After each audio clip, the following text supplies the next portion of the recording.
see a little silhouette of a man. Scaramouche, will you do the fandango? Thunderbolts and lightning, very, very frightening me. Galileo,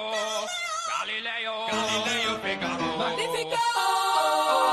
I'm just a poor boy, nobody loves me. He's just a poor boy from a poor family, sparing his life from this monstrosity. Easy come, easy go, will you let me go? Bismillah, no, we will not let you go. Let him go! Bismillah, we will not let you go. Let him go! Bismillah, we will not let you go. Let me go! We'll not let you go. Let me go! We'll not let you go. Let me go! Oh, mamma mia, mamma mia. Mamma mia, let me go. Beelzebub has a devil put aside for me. For me. For me.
I'm a scat man.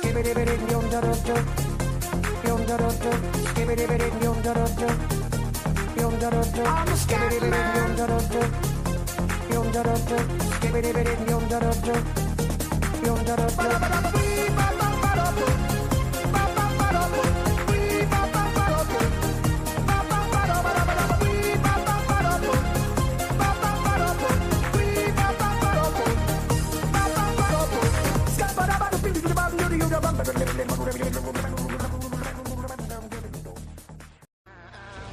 nothing I can't do.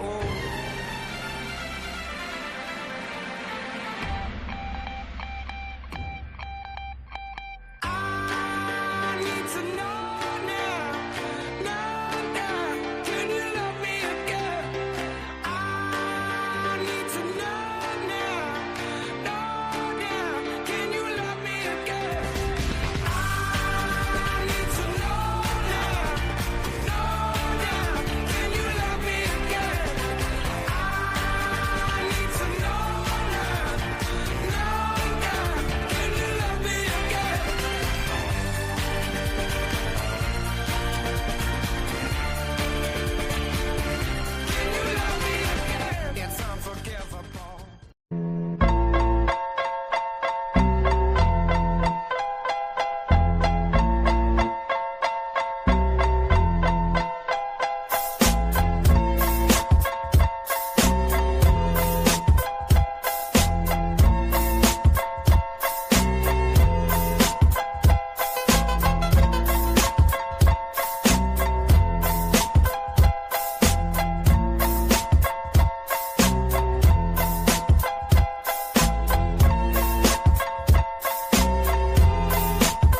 and everybody having a ball.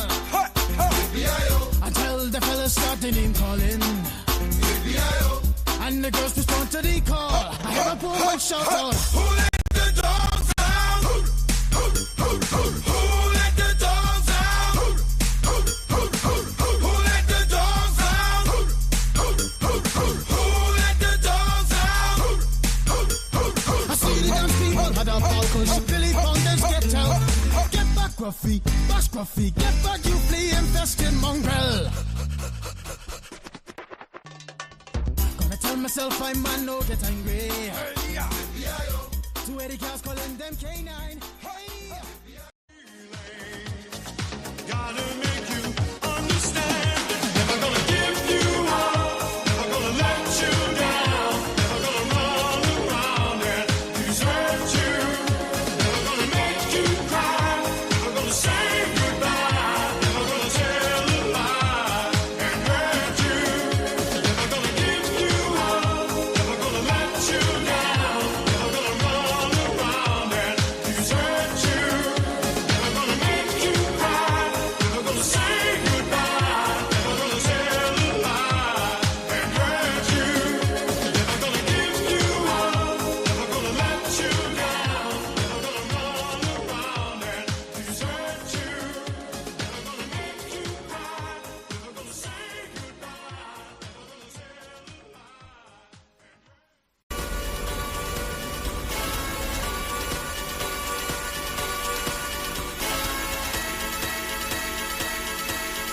One more time.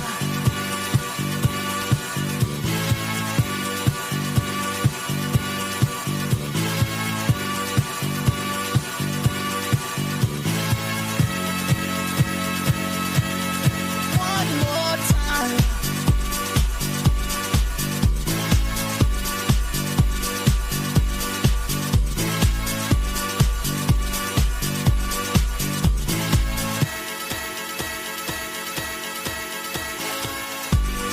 One more time, we're gonna celebrate.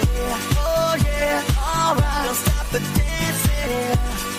One more time, we're gonna celebrate. Oh yeah, alright, don't stop the dancing.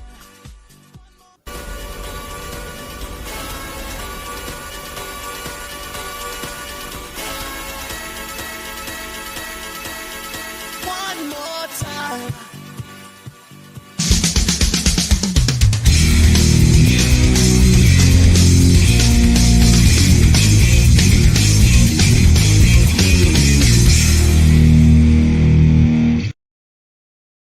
Man, if that doesn't get you fired up on Saturday mornings, I don't know what does. It's the Tailgate Guys, brought to you by campus2canton.com. Thanks for checking in with us here this morning. How about you drop us a like? Get in the chat here. Tell us who you're rooting for here today in the fantasy playoffs, the semifinals of most college fantasy leagues. I'm here with Nicholas Ian Allen, Colin Decker, my nemesis, Matthew Bruning. Chris Moxley's floating around here somewhere and will be joining us shortly. Guys, we're going to hop into some games we're looking forward to here today. I do feel like it's worth noting how much cleaner that intro was without Felix being the one running everything behind the show. But that's neither here nor there. Quite frankly, it's nothing of consequence there. Yeah, I mean, this is a big week, not only for us, but for college football, guys. I just wanted to check the temperature of the room here. What games are you guys looking forward to the most today that are going to kind of impact things in real life? I'm with you here, Nick. I think the easy answer is, the top 5 matchup that we're going to see at noon. Indiana at Ohio State. Ohio State has been the number 1 team in the team strength power rankings at CFP Winning Edge since the preseason. Indiana, interestingly enough, is a team that our rankings started to believe in, I think, pretty early. But there's been a lot of talk about the strength of schedule at this point for Indiana, and I do think that's potentially relevant. We're going to see if the Hoosiers might get blown out today. I think that is a distinct possibility. Or is this Indiana team legitimately, a top 5? Probably not, but top 10 type team, I think is is possible, and certainly one of the best coach teams in the country. The job Kirk Cignetti has done is incredible there. So that'll be a really fun one, but it's one that I think could go a variety of different ways, including an Ohio State blowout. We are going to pick that game later, so nobody pipe up on what you think is going to happen in that one. We got it. It's a little good tease, Nick. Good tease. You got to stay around. Guys, by a million, Austin, just in case I'm not here later. You won't be here, so that's fine. That's fine. Colin, game you're looking forward to the most here today? Well, I mean, I want to second Nick's. That's like the obvious game, and it feels gross for me. It feels very, very gross, but I'm rooting for Ohio State today, which means they're going to lose. But I would say probably Army Notre Dame is the next game that I'm looking forward to the most. I mean, it's not going to be a exciting game, I don't think, to watch. Both of these teams are going to run the ball a lot. They're going to drag each team down in the mud. But, I want to see Notre Dame has been on a roll lately, but they struggled against the last team that they played like this, which was NIU, who slowed the game down, ran the ball, made things kind of mucked up.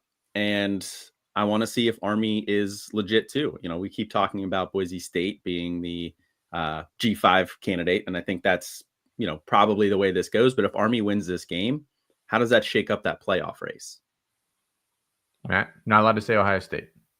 I mean, the best game on the day is not going to be Ohio State, Indiana. And I actually agree with Colin on Notre Dame Army being a very intriguing matchup, because not only if Army wins, I think Army has a very good chance to win this game today. If they do, I think that knocks Notre Dame out of the playoff race and probably puts Army in, which is just I just want to play this out real quick, and then I'm going to get to my game. If Army does that and wins their championship game and then possibly gets a top 5 to 8 seed, are they hosting the game at West Point? How cool would that be for a college football playoff game to see something like that? Anyways, the best game of the day is right, Austin Smith, Arizona State versus BYU, baby. Sam Levitt and Kenny Dillingham in the desert. They're going to beat up on those Mormon Cougars or whatever their mascot is. I'm pretty sure it's a Cougar. And they're going to make their way. That's a Zach Wilson thing. That's a separate okay. thing. All right. Sorry, BYU fan.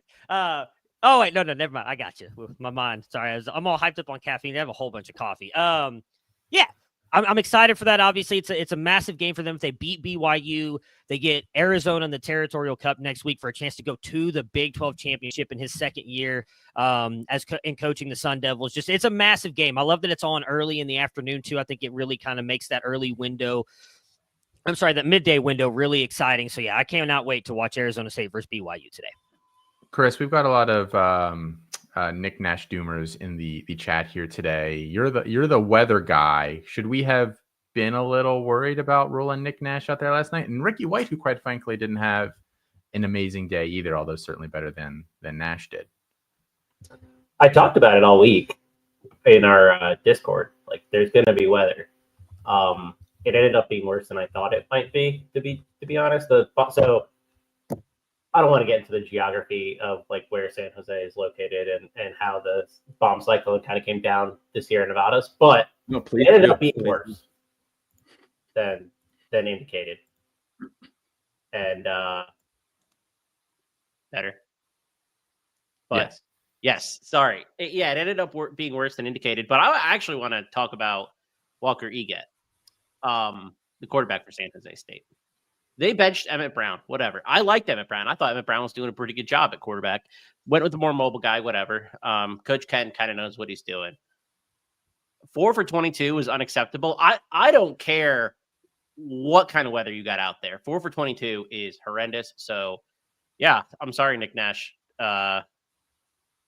Folks, rosterers.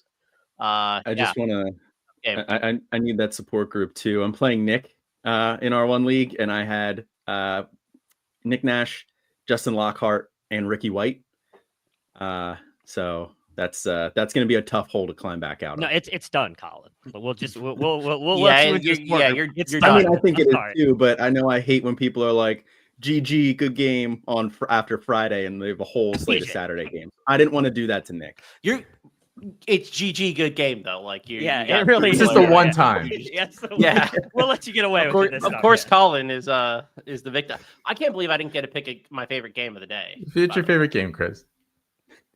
Charlotte heading to FAU in the Fired Coaches Cup. No, it's actually Colorado, Kansas. I think that game has legit playoff implications if Colorado wins. I do think Colorado's going to win this game. I think Colorado is. I have went from hater to fan of the Colorado Buffaloes. Their defense is playing a lot better than I thought they would. They haven't really gotten injured, and depth is a concern. So if you don't get hurt, you don't really have to worry about your depth. And that's kind of where Colorado's at this year. And they've been really good recently on both sides of the ball. So I think they beat Kansas. And, if BYU loses to Matt's Sun Devils today, I think we might be in a good spot. We may be. All right. In the chat, guys, let us know who you're rooting for here today, both for your fantasy matchups and in some of these bigger games on the day. And if you did start Nick Nash or Justin Lockhart or Ricky White or any combination of the three, Or Coleman Owen. as someone has in the chat, we're going to help you guys set the rest of your lineups here this morning. Let's jump right into our top rankings here for the week, guys. And we always start with the quarterbacks. And here are our top 15 in games still to play. John Mateer, that top spot coming off a huge game last weekend. Cam Ward, Lenora Sellers, Canton Hauser, Matt's guy there at 4. Cooper Lega. Okay, it's not April 1st. Is it Cooper Lega on a top 5 quarterback option this week? We're going to have to talk about that. Josh Hoover, Riley Leonard, Caden Veltkamp, Jalen Milrow, Shador Sanders, Colton Joseph, Baron Morton, Chandler Morris, Tyler Huff, and Cade Klubnik. Okay, this is basically a who's who of who we've been rolling with the past few weeks. But Chris, Cooper Lega, I need somebody to explain this to me. Please help me out. I mean, the pride of Utah State, Cooper Lega, he threw for almost 300 yards last week, 3 touchdowns in a worse matchup against ECU. The previous game, threw the ball almost 40 times. The game before that, 333 yards, right? Like, he's been pretty good recently, and this is a pretty tough matchup, or a pretty good matchup, sorry, for Tulsa heading to South Florida. I think they get the job done here, to be honest. I think, not the job done. I think they cover this matchup, and I think Cooper Lega is a big part of that. Interesting. Okay, Nick, any names here stand out to you? I mean, like I said, I think this has kind of been a who's who of what we've been looking at over the past few weeks, right? Yeah, I think so. I mean, certainly some familiar names. Mateer at this point is pretty much always a lock. Cam Ward, of course, but Lenore Sellers obviously has been a favorite around here for a while. Great to see his progress throughout the course of the season. But there are a few surprises. I mean, Hauser, it took him a little while to kind of like Lega to insert himself into that starting position, and ECU has basically taken off in the second half of the season, fired their coach, really bounced back, and Hauser's been a big part of that. So North Texas, great matchup, a lot of high scoring games that they've been a part of in the past, and Hauser, I think, certainly set up for a nice day. But if you haven't been following closely, potentially a little bit of a surprise to see him in the top 5 this week. All right, Matt. Yeah, I mean, obviously, I'd love for Hauser to put up what he did a couple weeks ago. He had multiple 30, 40, and then 50-point games. Sellers is an interesting one for me, obviously, with them going up against Wofford. I know there was a lot of people in our Discord who are a little bit worried about that and the fact that maybe they pull him at halftime or something like that, especially with Clemson on the horizon and realistically South Carolina with the chance to make it to the playoffs. But I still think if they do pull him at halftime, it is likely because he has put up a ton of points. So if you are debating on not starting Lenora Sellers today because of the matchup, start him, because he's likely going to rush for, let's say, 60-plus yards, maybe a touchdown. He'll likely have multiple passing touchdowns before he gets yanked out of that game. So I would not be concerned about Sellers. Oh, well, I was going to toss Sellers to Colin, but I guess no freebie for you here, Colin. I need you to break down Tyler Huff's game for me. If you could do that, then that's your assignment here as we go around the horn. No, any guys here that stand out to you, Colin? Wow. I mean, you act like I can't accurately break down Jacksonville State and Sam Houston State. Do it. No, I think the one that stands out the most to me on this list is Jalen Milroe going up against Oklahoma. Like, I know he's been kind of back to normal a little bit, at least. I mean, he had that huge game against SMU. And then, last week he still scored on the ground. He had a couple touchdowns through the air, but this Oklahoma defense is good. That's like the one thing that they've been able to do this year is kind of limit opposing offenses and make these games low scoring, drag it down. So I kind of want to see if he's actually going to have a good performance this week. I think 9 is a little high for me. I don't think you need to bench him or anything like that, but in this type of a matchup, I feel like he's probably more of a floor play at this point. And I struggle to see him hitting that ceiling that he did against LSU a couple weeks ago, or he did a couple other times earlier on in the year. All right. I think he's a different player when he's healthy. And they used that bye week to get him healthy. He was running a lot more than he needed to in the previous matchups. And then LSU, they unleashed him and was like, hey, remember me? I can run for 200 yards a game. I think 10 is high too, but or top 10 is high, but I totally think the upside is there when Jalen Milroe is healthy, and I have no reason to think he isn't this week. I do have my own start-sit question that pertains to our top 15 here, and I think we all because I think we all agree that we would prefer I beat Colin in this matchup, and I do have Baron Morton currently on the bench. I've been kind of trying to figure out, is Morton actually the better option instead of Bryson Daly today, Army quarterback. Really, really tough matchup against Notre Dame. Morton obviously projects pretty well in our rankings here against Oklahoma State. I'm torn on that one. I could use some help. There's a lot of Daly chatter today, even in the comments. Yeah, we might as well drop this one in here too while we're talking about this. Someone asked Daly or Klubnik. What do you guys think about starting a guy like Daly in a really tough matchup? How many points did Blake Horvath score against Notre Dame? I know he had a touchdown and probably like 100 yards, but Horvath was hurt. He didn't have like a monster game. Like Navy really struggled. I think Army is a better team than Navy is, but like these service academies, right? Two things. They run a style that is hard to prepare for in a week. Notre Dame's kind of already seen it, though. They've already prepared for a version of this. And it's a little different with Drew Chronic at Navy, but it's similar enough, right? I think Notre Dame waxes Army today, to be honest. Like, I wouldn't start Daly, but I understand the upside. And I don't know that he's totally healthy. That's just my 2 cents. And I'm not rolling out Daly where I have him today. You asked about Horvath.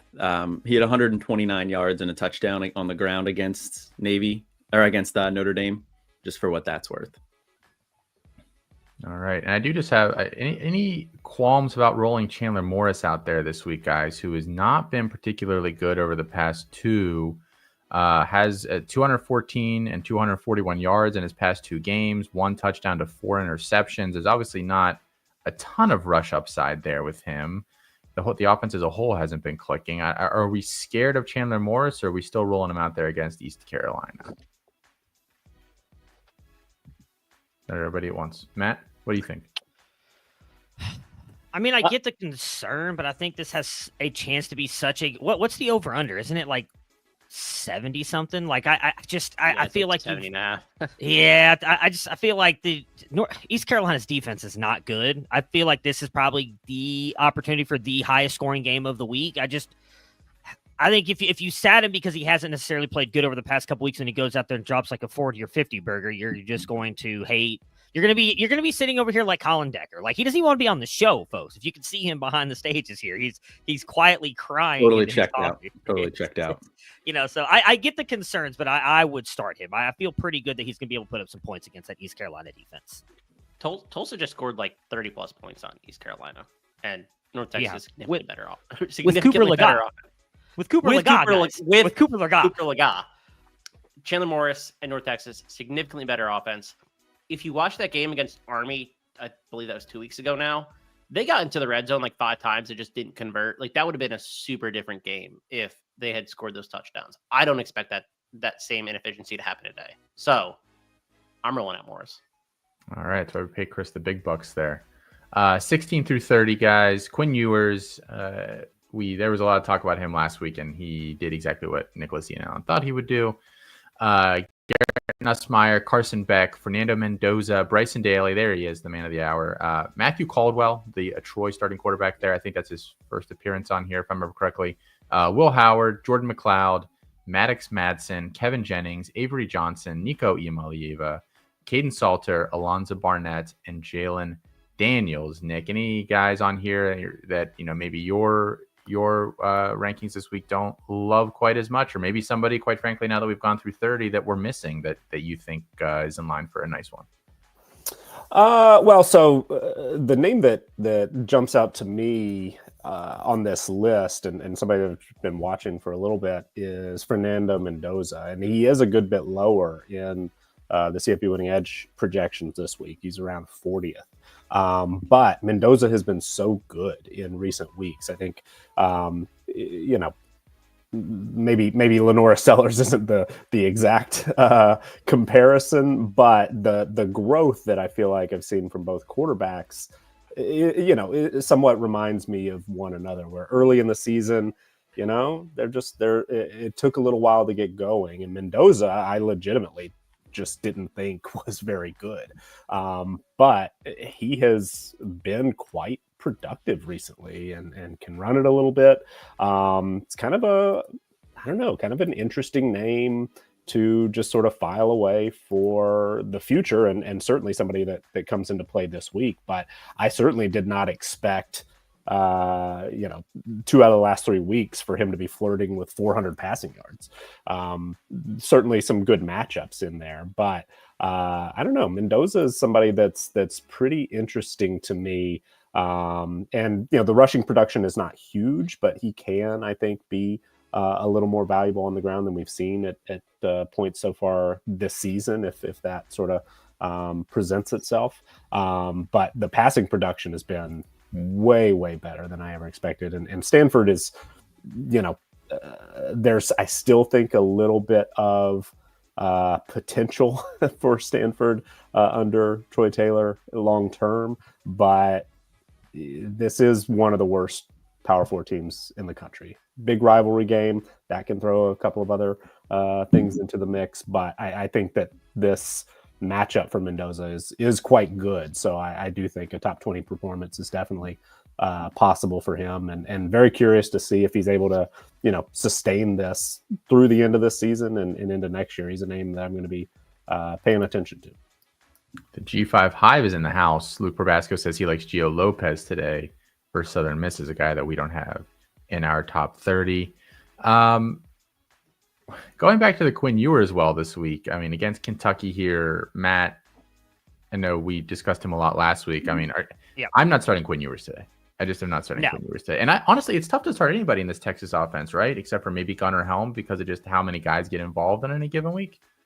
Yeah, I mean, I would find it hard to start Ewers as well. I mean, Kentucky, I believe, is like a top 16 defense against the pass. They're much better than what they faced last week in Arkansas, and Quinn Ewers barely put up, I think, 160 yards passing. So I would find it very hard for him to go up and beat Kentucky. I mean, Kentucky, I think, still got a very good defense despite what the team is doing this year. They're still not bad in the rush defense either. I think they're top 50. So if you're playing anybody, I would probably think it's one of the running backs, but then as you mentioned, it's such a committee there. Like, who are you trusting? You throw Trey Wisner in there for his 8 carries for 16 yards, or Jadon Blue and his occasional 60 yards receiving and a couple touchdowns and 60 yards rushing. Like, I honestly would avoid everybody.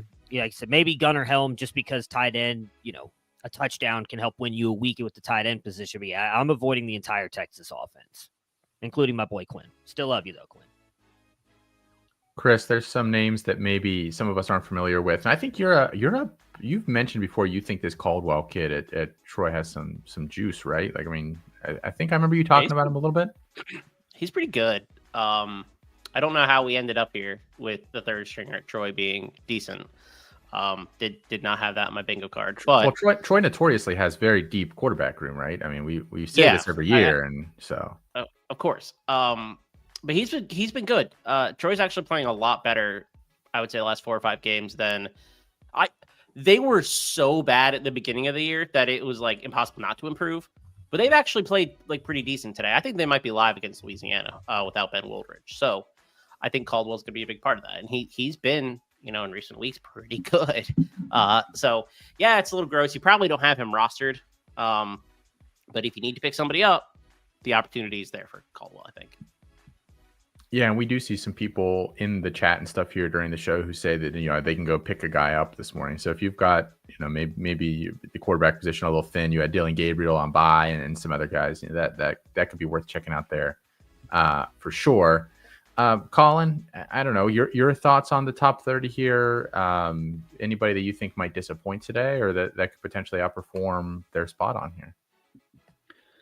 I understand why Avery Johnson's where he's at, but given the way he's looked the last 2 weeks, and the matchup isn't bad either against Cincinnati, but given the way he's looked the last 2 weeks, you're in your fantasy semifinal playoffs. Man, I have a hard time rolling Avery Johnson out there. He hasn't been running the ball the last couple weeks like we kind of expected that he would. So if I'm trusting Avery Johnson this week, like I'm worried. I'm worried if I have to roll him out. But I get what the ceiling is and why he's ranked where he's at. What'd you think of the coach coming out this week and saying, "Hey, we got to run Avery Johnson more"? Like, buddy, what have you been doing all season? Yeah, we're all trying to find the guy that did this, right? I mean, yeah, I'm like, duh, you need to run Avery Johnson more. That's all he can do. Dude can't throw the ball. I will give him a little bit of credit. He has looked a little bit better as a passer than I thought he would this year. But my expectations were were pretty darn low, so it didn't take much to exceed them. And, he's got about four interceptions over the last 2 weeks. Yeah, so he has an ankle injury, and I think he's going to be healthier for this one. I don't know if it's like out there and reported or not, but that's kind of why he's not running. So that's part of it. One note before we move on from quarterbacks, by the way, Maddox Madsen's in our top 25, and I totally understand why. I wouldn't play him this week. The weather in Wyoming is going to be pretty windy, like 25 plus. 25 plus is a serious wind. Okay. Derek in the chat asks, I'm still unsure on who to go with today, Drew Allar or Jackson Arnold.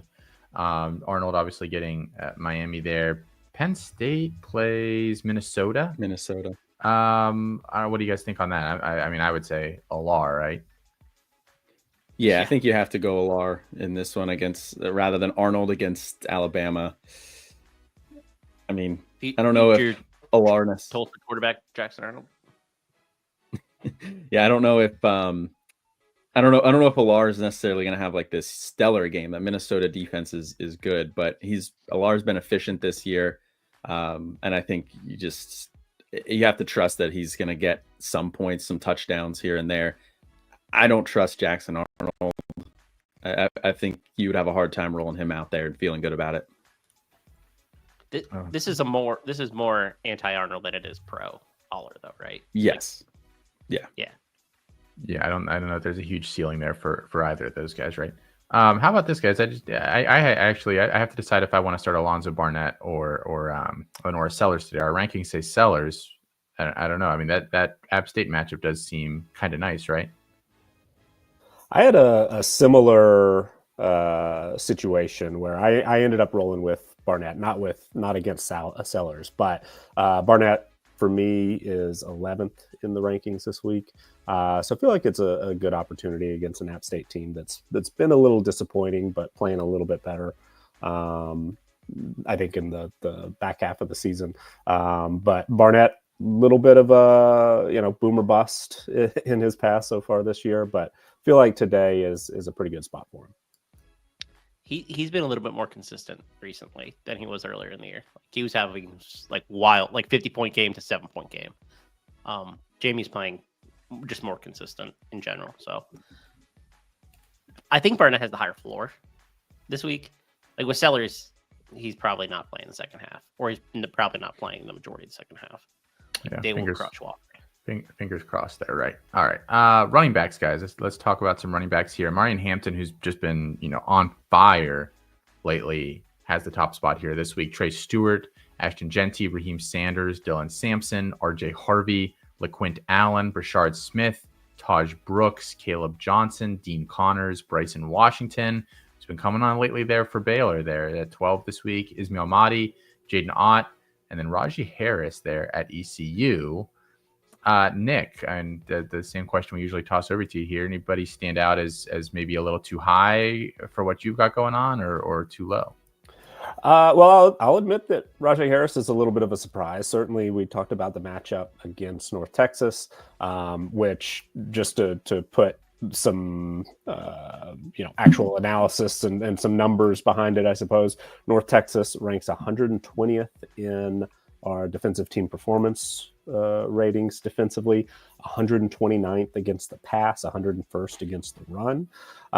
So that's sort of what we're talking here. One of the worst defenses overall in college football, and North Texas just has been kind of in a little bit of a free fall, lost 4 in a row. So not sure that they're going to be able to find a way to win this game in general. So that said, Harris is just somebody that doesn't really excite me much. Our numbers don't really, the CFP winning edge projections don't really love him specifically. He's outside the top 50.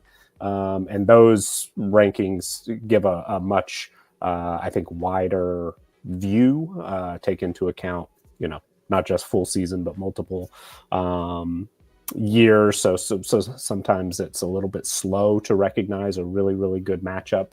But Harris is just somebody I'm not sure the ceiling is really all that high, even in a situation where you're going up against a defense that's been so poor. Harris has gone over 100 yards 2 of the last 3 games, but those are only 300-yard performances this season.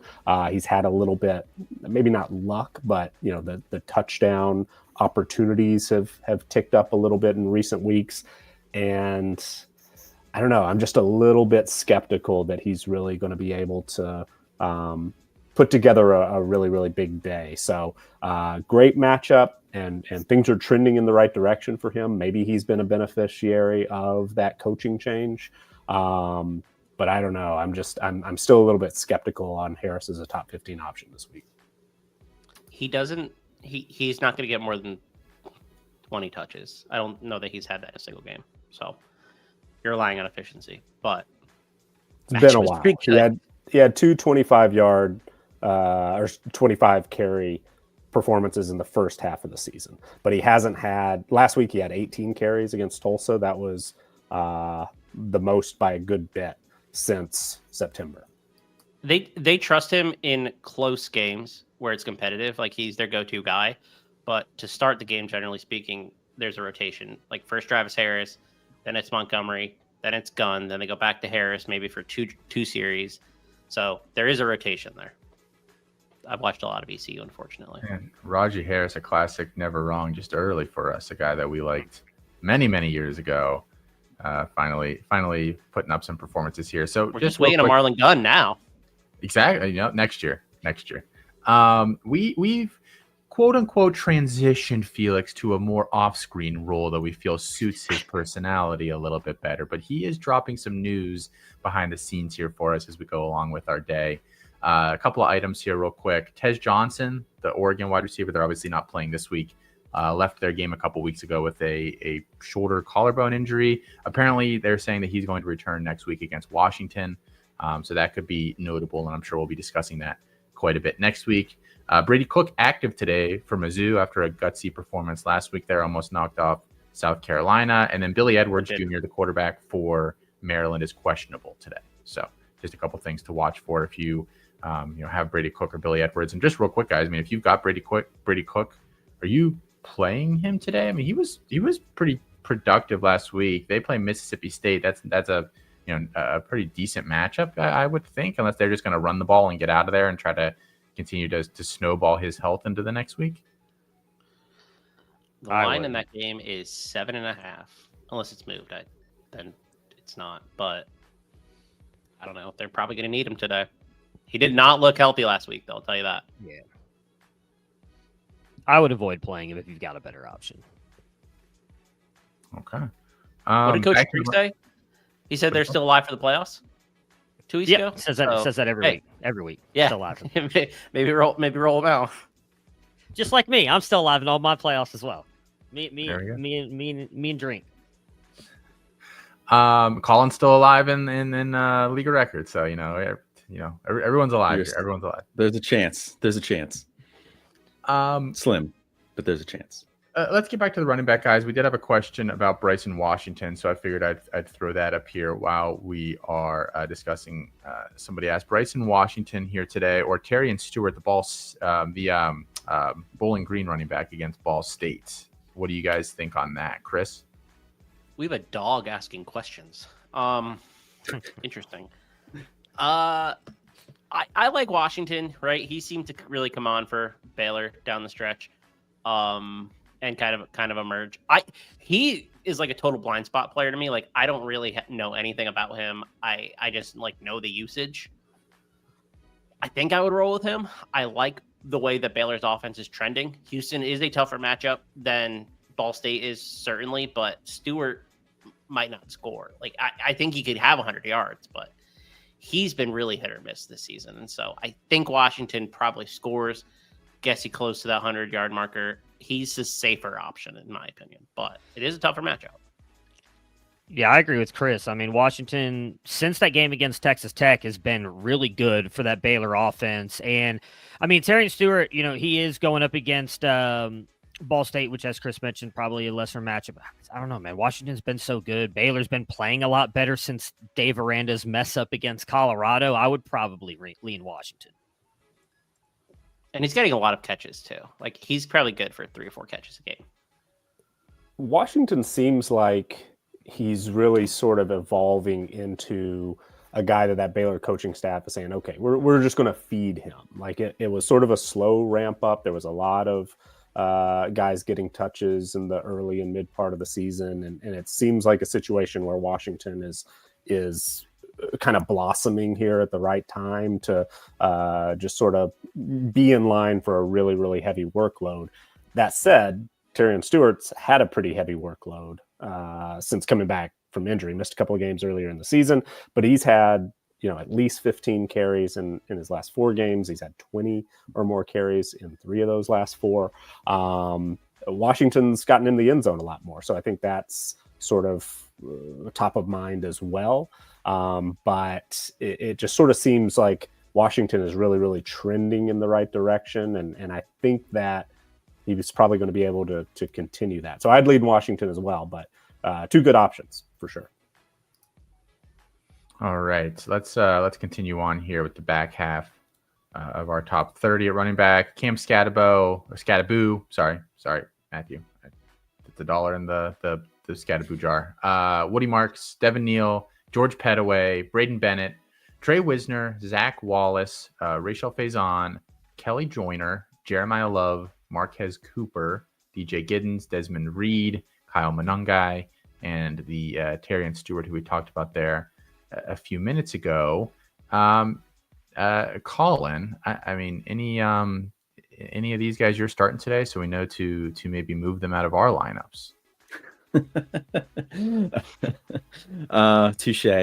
Yeah, not a great start to the week for me here, but somebody that I'm not starting out of this list. Maybe they'll blow up instead, but that would be Trey Wisner against Kentucky.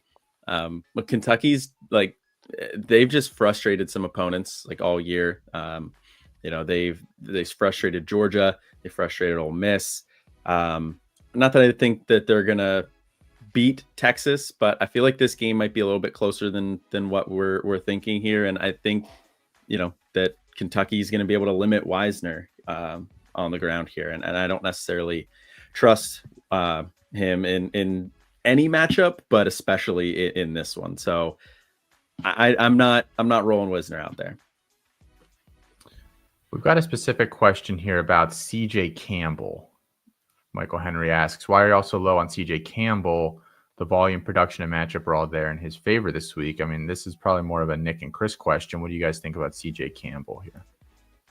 Yeah, he's an interesting player. He's somebody that I guess just isn't top of mind for me typically, but I did just take a look at our rankings. He's a top 40 option in the CFP Winning Edge projections this week, and you mentioned the volume. Part of that is Zabari.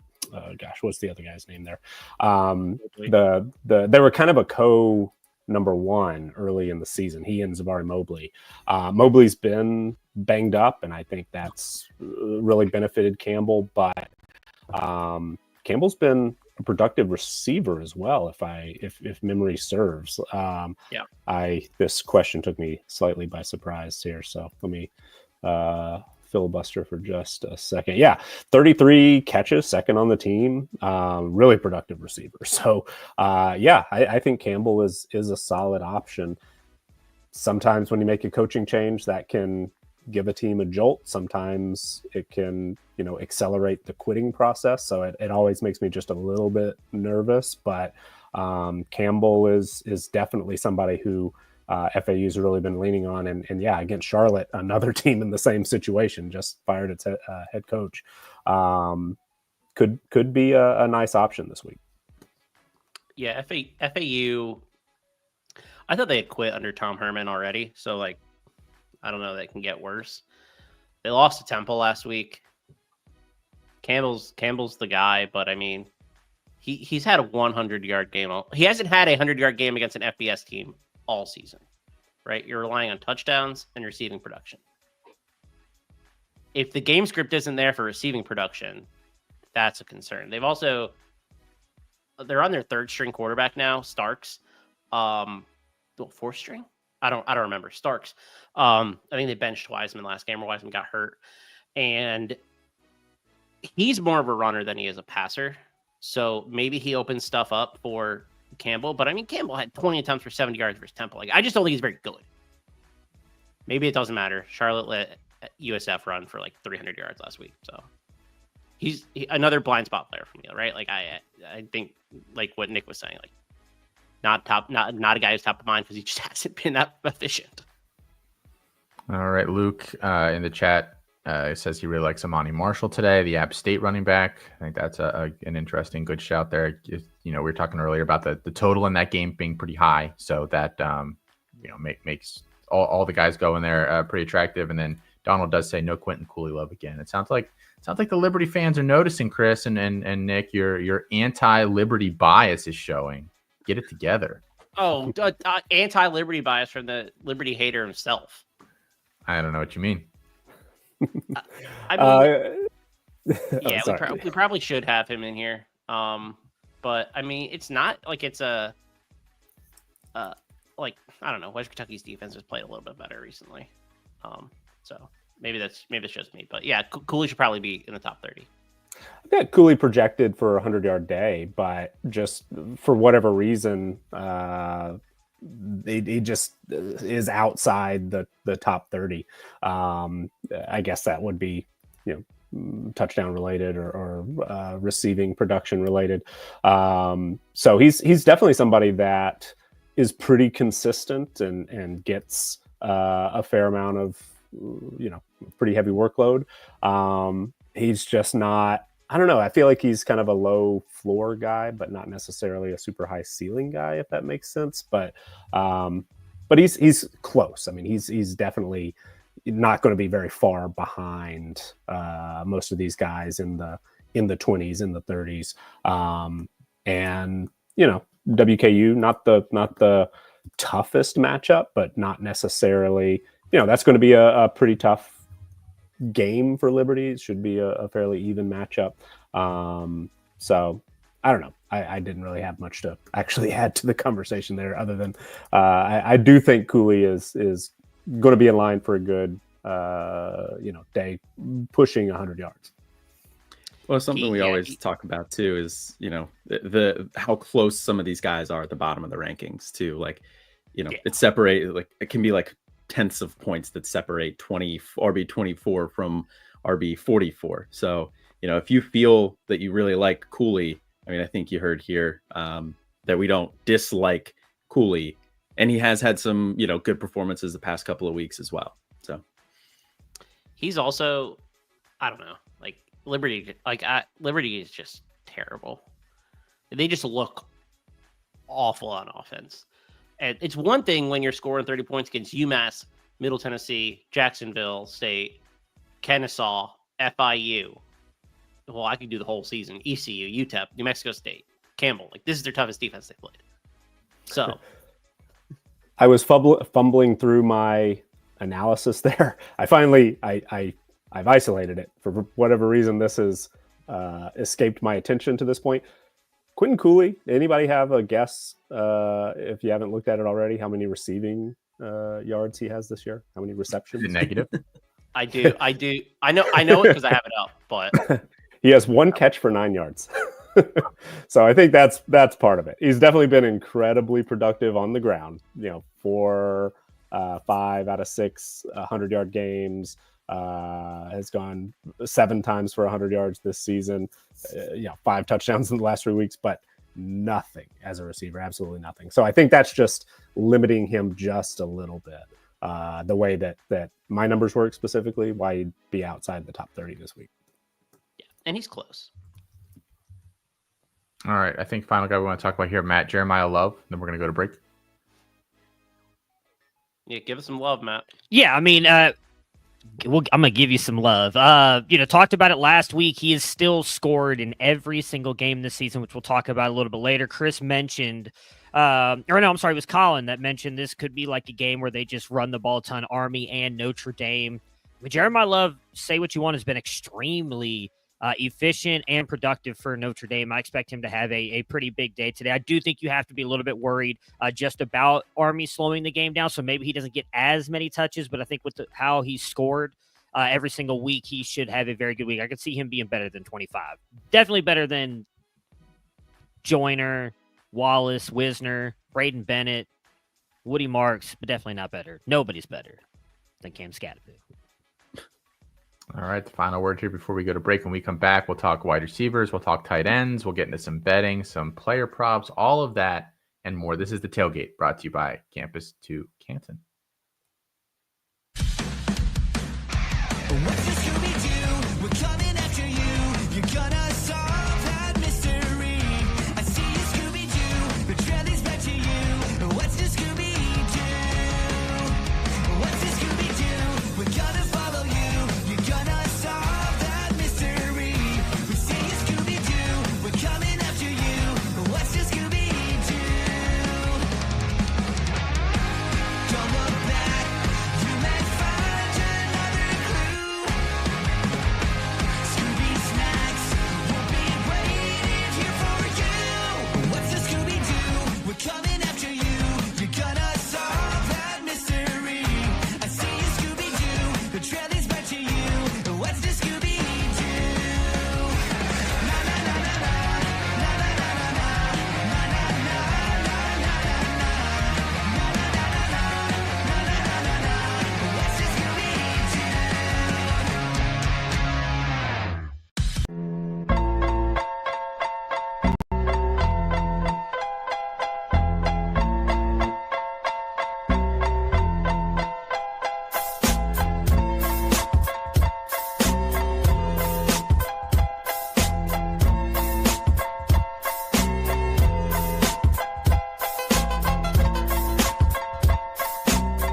All right. This is the tailgate brought to you by campus2canton.com. Drop us a like, hop in the chat here, ask us some of your start sit questions, guys. We're going to try to get to all of them here throughout the rest of the show. CFB Headgear in the chat says, is the new What's New Scooby-Doo theme better than the original? If you missed that, we did play that during the break. I mean, I think many are saying yes. And would you believe Felix Sharp picked that? Felix Sharp demanded that song be on the show here this morning. So shout out to Felix again. And by the way, just Felix dropping some news here in the background as we're going along here. Rashad Amos and Henry Parrish are both out for Ole Miss today. So Ulysses Bentley and Dominique Thomas, the two running backs that are going to be playing there for them. Is Logan Diggs back yet? Because I know that they were targeting today for him. I'm guessing no. Somebody he was talked about it listed on as their out. show this week. Yeah, I don't know if it was Campus to Caching or somebody was talking about it. They keep saying, like, I think it was Campus to Caching because they were making fun of. They said he looked better in practice, and they're like, yeah, I would expect him to look, better the longer it goes. So, shout out to Ethan and Chris K there for that commentary. All right, let's actually, I want to get to some of these questions, guys, real quick before we jump into the wide receivers. So let's hit this one first. Stay with CFB Headgear here. He said, who do you guys like best among Desmond Reed, the Pitt running back, Braden Bennett, the running back there for Coastal Carolina, or CJ Campbell? Realistically, they're all kind of in a similar tier there, right? In terms of projected points for the week. I don't have our raw projections up in front of me, but they can't be separated by too much. Nick, any opinion here? Yeah, so in my numbers, it's pretty clear that Reed is the best option. That actually differs a little bit with what we had earlier. I believe Bennett was 5 or 10 spots ahead of Reed this week, but and usually when I'm referring to my numbers, I have them sorted by full point PPR, so that perhaps is part of it there. Reed is just somebody that is involved any way Pitt wants to move the football. Reed is going to have opportunities to do so as a runner. That running back room had another injury hit to that depth chart this past week, so I think that even benefits Reed just a little bit more, but he is on the very high side as far as receiving production goes. And so clarification in the chat says one point PPR. So that definitely, I think, gives Reed a boost in my decision-making for this one. I mean, Campbell, certainly that puts him into the mix, as we were talking about earlier. He's the guy with 30 catches. But I think Reed just is in line to be, Pitt feeds him, and I feel like he's going to be involved in everything they want to do. That just protects pretty high for me this week, top 15 in my numbers. The other guys are outside the top 30 for me. I like Bennett, but the only reason I'm not going with Reed is because that Pitt offensive line is a gong show. Probably isn't the right word. They're pretty. I think Nate Ernell had 8 sacks last week, and he was hit 10 times. Like, that kind of tells me there's some big problems on the offensive line. But like Nick said, he's so involved in the receiving game, like he could have 100 yards. They run the same play to him basically like 3 times a drive too, and he catches it probably 5 yards behind the line of scrimmage. It just darts upfield, and dude's just so electric. It doesn't matter. But I would go Bennett because Bennett's also pretty involved in the receiving game, 3 to 5 catches a game. Really good matchup against Georgia Southern, one of the worst rush defenses in the country. The thing with Reed is like the upside is tremendous. All right. Somebody asked Nate Noel or Eric Singleton. I'm actually wondering if they meant Nick Singleton because Eric Singleton already played. He had a sick catch too, if you watch that game. So, but Nate Noel there for Missouri, coming off that 150-yard performance against South Carolina last week. I would go Noel. You go with who? This is Nick Singleton. Singleton? Yeah, I would go with Nate Noel too. Again, assuming this is Nick Singleton, because this also could be Jalen Noel too, wide receiver for Iowa State. That's if we're talking receivers. Whoops. Had Nate Noel on the brain. I assume so too.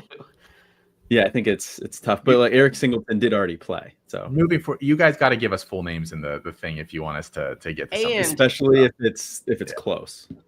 Smith. Do I start Smith this week?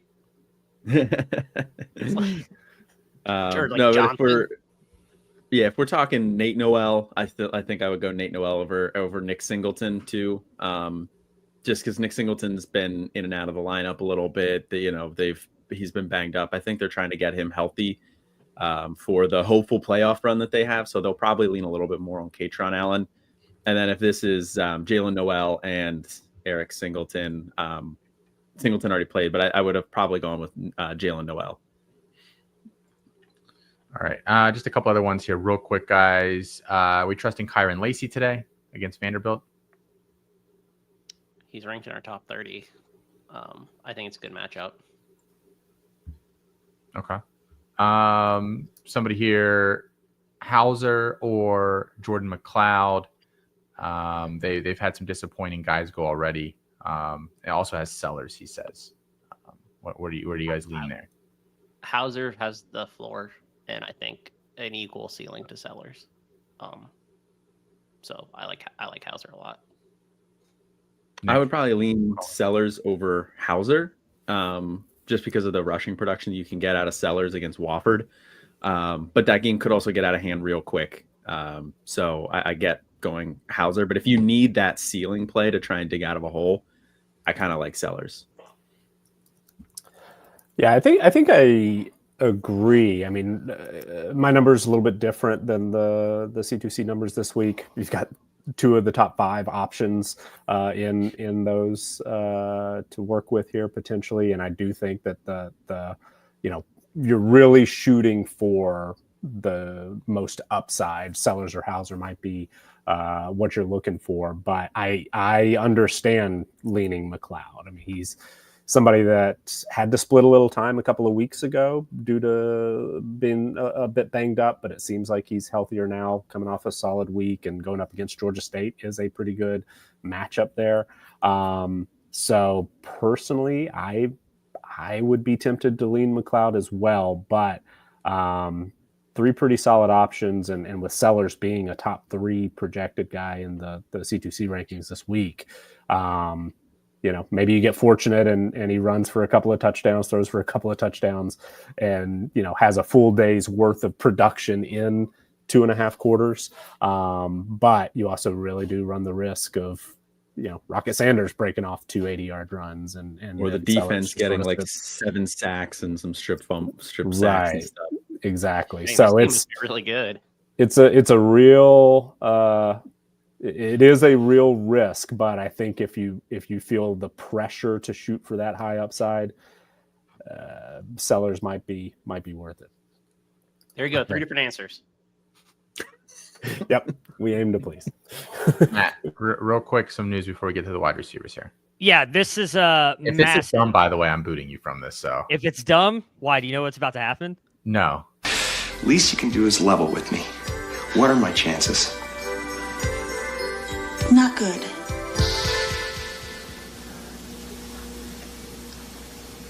You mean not good like 1 out of 100? I'd say more like 1 out of 1,000,000.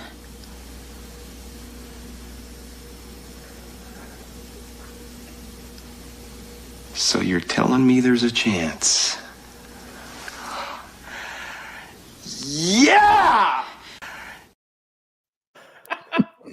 Hey, that that was Yeah. not dumb. You're right. Some Okay, some thank good you. video editing there from Matt. Thanks. Just live looking at Colin trying to talk Nick into his league record win this week. I don't know. I mean, I'm trying to decide: am I going to start 3 top 12 QBs or 3 top 20 QBs? It's a tough decision. I feel like, yeah. I mean, I do feel like I'm not superstitious, but I'm a little stitious, and I feel like we're on like jinx territory here. So I really thought you were about to come in here, Nick, with I was thinking about just starting 1 quarterback this week just because it's already over. So you're just trying to make it look, competitive for Colin. Yeah, you got to rest your studs. Yeah, So they can get ready for the next week. All right, guys. With that, let's get into the wide receivers here. Our top 15 yet to play on the week: Xavier Restrepo, at that top spot there. We think there's a lot of potential for some points to be scored in that Miami and Wake Forest game. Savion Williams and Antonio Williams, not related, at least as far as we know. Josh Kelly, Kyle Williams, Ja'Cory Brooks, Joseph Williams. A lot of Williams in the top 15 today. Jamal Pritchett, Winston Wright Jr., Andrew Armstrong, Tet McMillan, Jeremiah Smith, Latrell Caples, Kyron Lacey, we talked a little bit about earlier there, and then Jordan Tyson, who's been making the rounds on the C2C network as a discussion piece this week. Nick, I just toss it to you. Anything stand out here for you? Well, it's good to see that I am starting 3 top 8 wide receivers against Colin. I was worried for you, so yes, I'm glad. But Joseph Williams, really interesting name. We talked about him a little bit last week. Tulsa's kind of weird. I see the potential for that offense specifically, but we've seen a couple of second-year head coaches get fired already in the AAC, and I'm not sure things are really trending in the right direction there program-wise. So I am curious, if what we've seen the last couple of weeks out of Joseph Williams is going to carry over to next year. Like if you're already maybe thinking about Williams and what he could do in 2025. But today, yeah, absolutely. We like Laga. We like Williams, who really has blossomed in the second half of the season. So he's definitely a name that's just intriguing to me long term, but a bit volatile. If you're in a playoff matchup, honestly, I'm probably going to be maybe a little cautious in some spots with Williams, just because a guy blows up 1 week or two. I don't know. Sometimes I do want to go with somebody I've seen a longer, track record for. So I don't know. He's definitely somebody that just jumps out to me based on the last couple of weeks, what we've seen and the potential that he's got for the future. But there, if I'm comparing, if I'm going to start him against some other guys in this top 15, he's probably pretty low on the list for me, just with the potential risk involved. Doesn't feel good rolling out Tulsa this week, does it? Or really ever? But I kind of agree, right? That's really volatile. Joseph Williams is also the lead singer of the band Toto, for those curious. I was. Thank you. Yeah, there we go. I learned something Fun today. facts. All right, Colin. I do have a real comment that's Okay, not go ahead, Toto Chris. related. Latrell Caples is high. It's a good matchup against Wyoming. Same concern I have with Maddox Matson. Weather there is going to be the wind there is significant. I would probably try to avoid the Boise State passing offense if I could. I think you probably roll out Matt Lauder if you don't have an option at tight end, but I'm a little hesitant there. And we kind of talked about this ECU. Like, we love Caton Hauser today. Game totals 73.5. I think Winston Wright's the guy that you want to roll out, but I mean, they have 3 receivers that can get it done. Anthony Smith and Chase Sewell. You could probably start. Is Soul going today? I know he pulled up last week with a hamstring injury, which was I have a couple Chase Souls, so asking for a friend. That's a good question. He hurt his hamstring 2 weeks ago too, so he might not go. May as well just roll him out if you got him in league of record, Colin. I'm not sure that. Yeah, it's probably not going to get any worse for you. So hey, you do what you got to do there. I don't know, Colin. I mean, any thoughts here on the top 15 here? Or do you want me to go to the back 30 or the back 15? I don't really have anything groundbreaking on the top group here today, but I think that the Caples thing was kind of what stood out to me a little bit, but Chris already touched on that. Okay. Yeah. A lot of Williams ranked in the top 7. Let's go 16 through 30 here, guys. We've got DT Sheffield, that North Texas offense there. Hopefully him and Damon Ward bounce back after some stinkers as of late. Matthew Golden, Easton Messer, Matt Sykes at Rice there, Isaiah Horton, Cole Wilson, Camden Benjamin. Two Tulsa. You gotta stop messing with me. Camden Benjamin at 22. Devontae Ross, JJ Jones, Travis Hunter, Otto Tia, Joey Hobart, Dymere Miller, and Luther Burden. I don't know. Matt, I did want to ask you real quick. We have Jeremiah Smith in our top 15. Is that you rolling out there today? That I know Indiana's got the D'Angelo Pons or whatever his name is has been pretty good this year at corner. Yeah, I mean, but can anybody really cover Jeremiah Smith? I actually don't know how to value the Ohio State wide receivers today just because of that. Like, I think they will put him on Smith. So does that give Egbuka a chance to do something here? I think that they will obviously kind of heavily target the wide receiver that's not covered by him. But I mean, Smith has been so, I mean, 100 yards, 70 yards, 55, 87, 100, scoring a touchdown in almost every game this year, but two. I mean, I think if you're rolling Jeremiah Smith out there, I think you can feel pretty safe that he's going to get you double-digit points, but I am concerned that he won't have like a massive day for you, like 18, 19 points. Maybe he only gets you a touchdown and like 50 yards. Okay. Nick, the second 15 here, any names jump out to you right off the bat? Well, one thing, and I was just trying to find an update. Joey Hobart got hurt last week. Did not play in the second half. So let's keep an eye on that one. Doesn't look like there've been any major updates this week that I can find. So that potentially bodes well for Cole Wilson if Hobart's going to be limited or out. But if you were counting on Joey Hobart this week, might be worth considering somebody else. I think you could play Jaden Williams, who's the wide receiver 3 there, if that's the case. Yeah, because he's been pretty good. Mm-hmm. And actually, going back to the conversation previously about McLeod, how does Hobart and his health impact McLeod? Probably not a ton because, like Mock said, they do have some depth there at that position. But just something I think to be aware of. I like Miami's options today. Like, obviously Restrepo was he number 1, I think.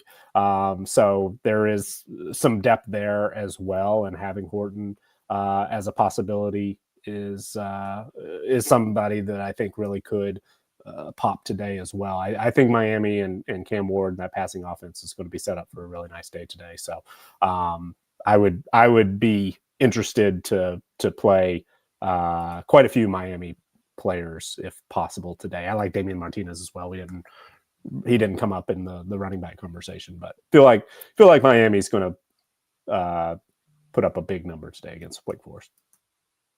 We talked about Demir Miller last week too, about how like his usage is kind of insane, and it only continued against Maryland. I think he could have another big day. The Illinois secondary is not very good. I like him a lot, but Monmouth transfer, shout out, good player. Okay, we do have some wide receiver questions coming in here. Colin asks concerns with Andrew Armstrong, who we had in the top 15 there. Arkansas are huge favorites, and Taylor Green's a rushing threat. I like Armstrong a lot. I think he's somebody who's been pretty underrated. It was good to see. I think he was top 10 in those in our rankings this week. I have him projected to go for over 100 yards. Louisiana Tech. I don't think you run quite as much of a risk of a major blowout. Arkansas just hasn't quite been able to separate in those situations, and Louisiana Tech's been playing a little bit better in recent weeks. So looks like a cupcake on the schedule, but I don't think we have the same concerns for Armstrong as I do for South Carolina players, for example, going up against Wofford. I think that it's going to be it's not a 55-3 situation. It might be like a 34-3 situation, but so it's not necessarily. I'm not expecting Armstrong to be limited to just the first half, for example. All right, yeah. Brett asked about Trent Walker. He said he pulled Ricky White and Justin Lockhart out of his lineups last night due to weather. Oregon State plays Washington State today. We don't have Walker ranked very highly at all, but I mean, you kind of got to do what you got to do, right? Sucks. Like, they're terrible, horrendous, awful. But Walker has been the only bright spot on the team. So I understand why we have him really low. I wouldn't really rush out to play him. The quarterback situation's in flux, but if you have him, and good on you, Brett, for pulling White and Lockhart. Smart. A lot of sad people today, including Colin Decker. Yeah. Yep. Just sad. You hate to see it. Just really would you twisting the play- knife. Would you play Daniel Jackson over Trent Walker? That's the follow up to the question. I think I I think I wouldn't. would. I think I'd play Walker, but I mean, Brosberg's been pretty good recently. If you've watched some Minnesota football, I've been impressed. Jackson's Daniel been Jackson is like 15 targets a Peppered game. with targets. Yeah. I think I'd play him. Well, I don't know. I have a lot of Daniel Jackson. I'm a little biased. Same. All right. Let's see here.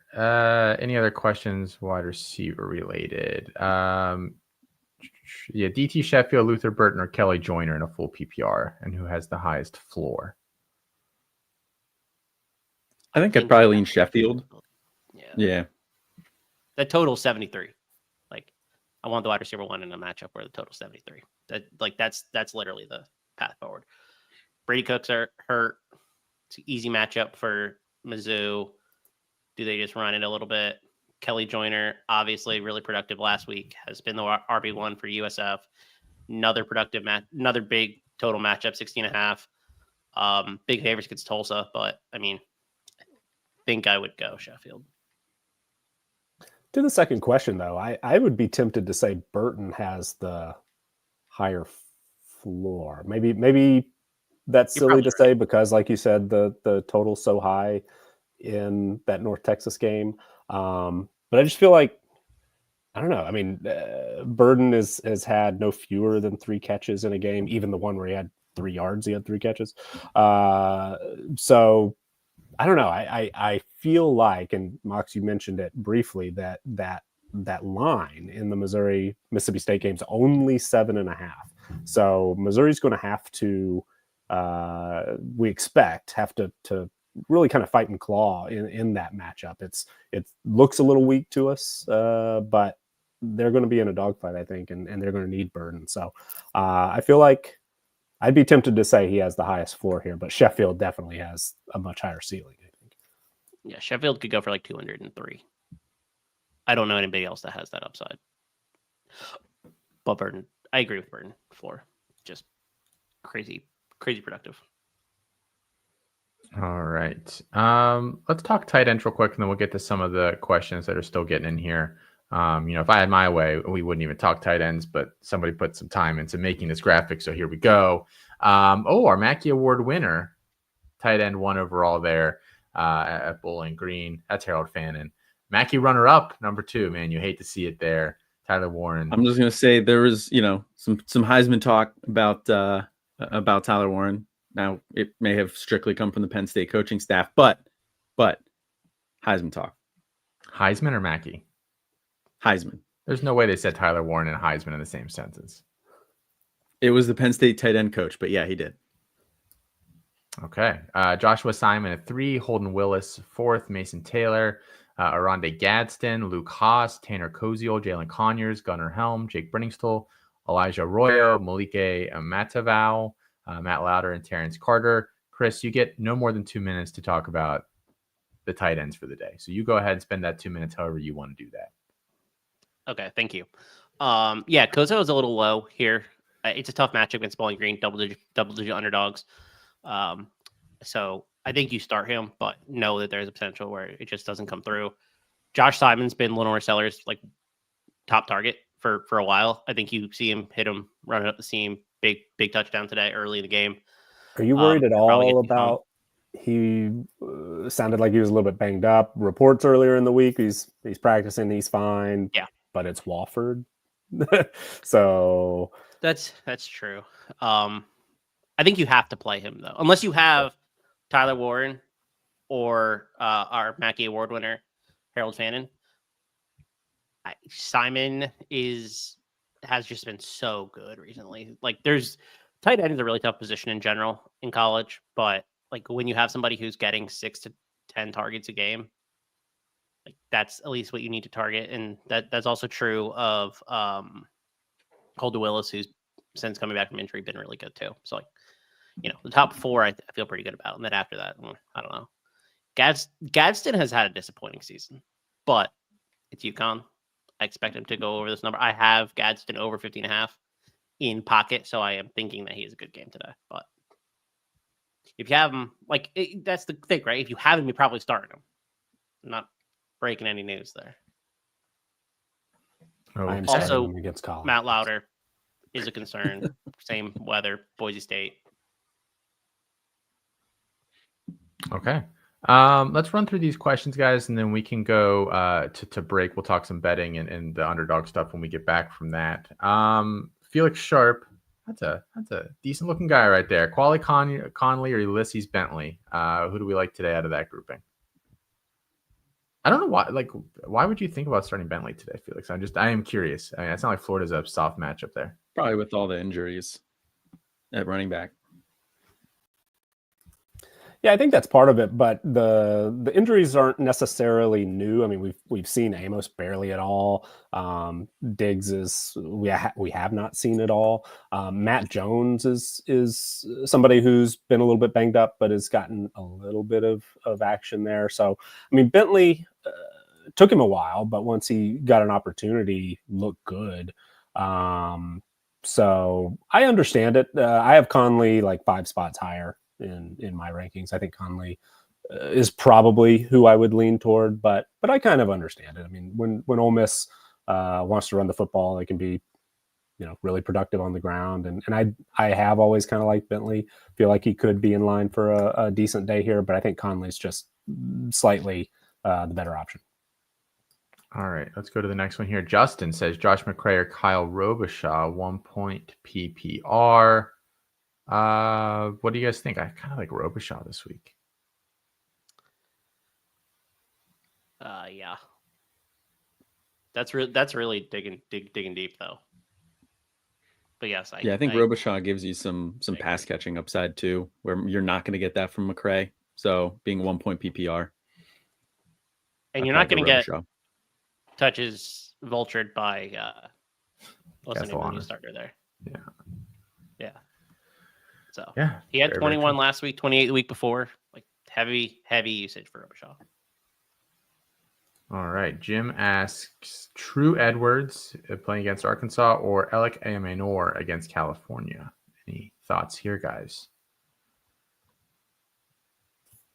Ayamanor's been a little bit disappointing, and we saw Emmett Mosley just absolutely go off last week. So I wonder a little bit there, but I think I'd still be tempted to go with Ayamaner. That Arkansas secondary has been dealing with injuries all season. So it's kind of a sneaky, decent matchup, I think, for Edwards. They are 93rd in passing team performance defensively, but Arkansas still got a pretty significant talent advantage. So tough call. I'd probably be tempted to say Ayamaner, though. Yeah, Cal just hasn't been the same since Kamala lost the election, to be honest. They've really been downsliding. I was going to say I might lean True Edwards. Honestly, I think game script is probably going to be in his favor. So, and he's been, peppered with targets, hasn't had less than 7 the last couple of weeks. So I can see double-digit targets for him. I think that's just probably a better floor play there. So you said Ayamaner has been kind of disappointing. They've been peppering Mosley with targets for, whatever reason, because I still think Ayamaner is good. So I don't know. I think I might lean Edwards. Yeah, I'm with Colin because Cal's defense is also fairly good, despite the slide back recently mentioned by Chris Moxley. They still have a very good defense. I would imagine Ayamaner struggles today. Michael Henry asks, is Trey Harris startable? Debating between him, Horton, and Sheffield. I think you just roll Sheffield out there and be done with it, right? Yeah. Is Harris playing today? So I think he will. But... Chris K in the chat said that he is supposed to go, but probably isn't actually going. He's limited, so he didn't practice in full this week. So yeah, seems like a Sheffield decision there. Our very own Corey P asked DeJon Stribling or Anthony Hankerson. Sorry for this, Corey. This is what it's coming down to here for you. Hankerson has not been great recently. Had a big start to the season, but it not necessarily trending in the right direction. I think I still would stick with him and hope for the best.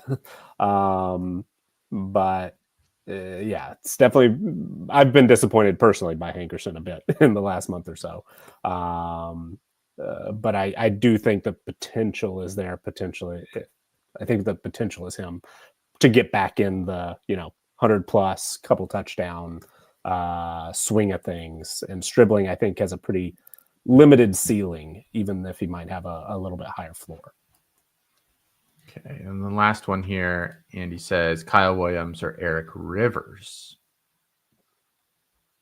Who's Williams. FIU have today again? Who's who? FIU? Who's FIU? Oh, they play Kennesaw. Kennesaw. Kennesaw. Yeah, I think I would go Kyle Williams. Just the ceiling is massive. And Rivers had like a 300-yard game 2 weeks ago, but other than that, he's been generally held under 100 yards. All right, guys. If you got some more questions in the chat, feel free to drop them. We're going to go to break here. When we get back, we'll talk Underdog. We'll talk betting. Maybe we'll pick some games, too, while we're at it. This is The Tailgate, brought to you by Campus to Canton.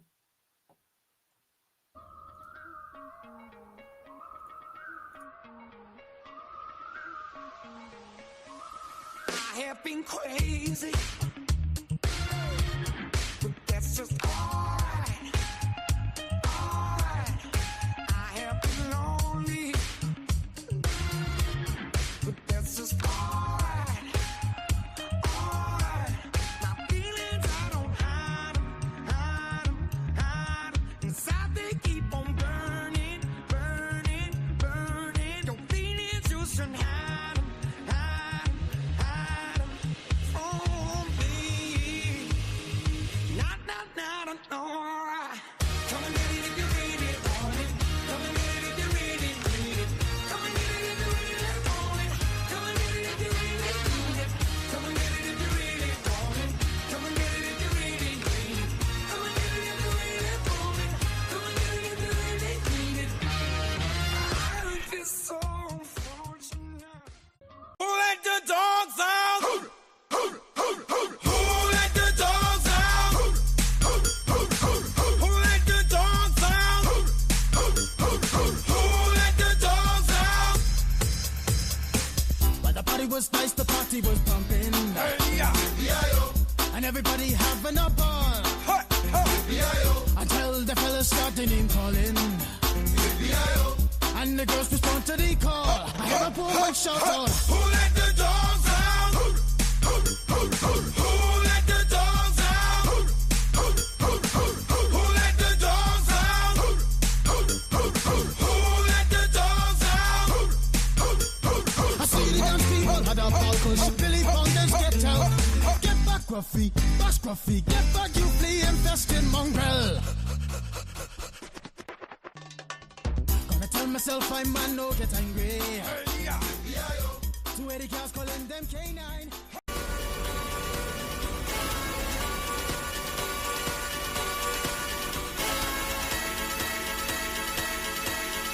One more time.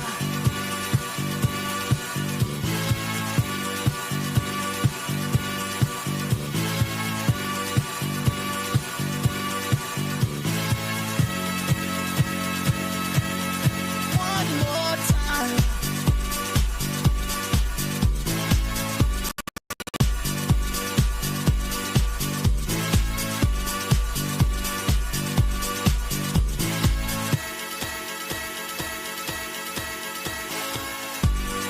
One more time. We're gonna celebrate.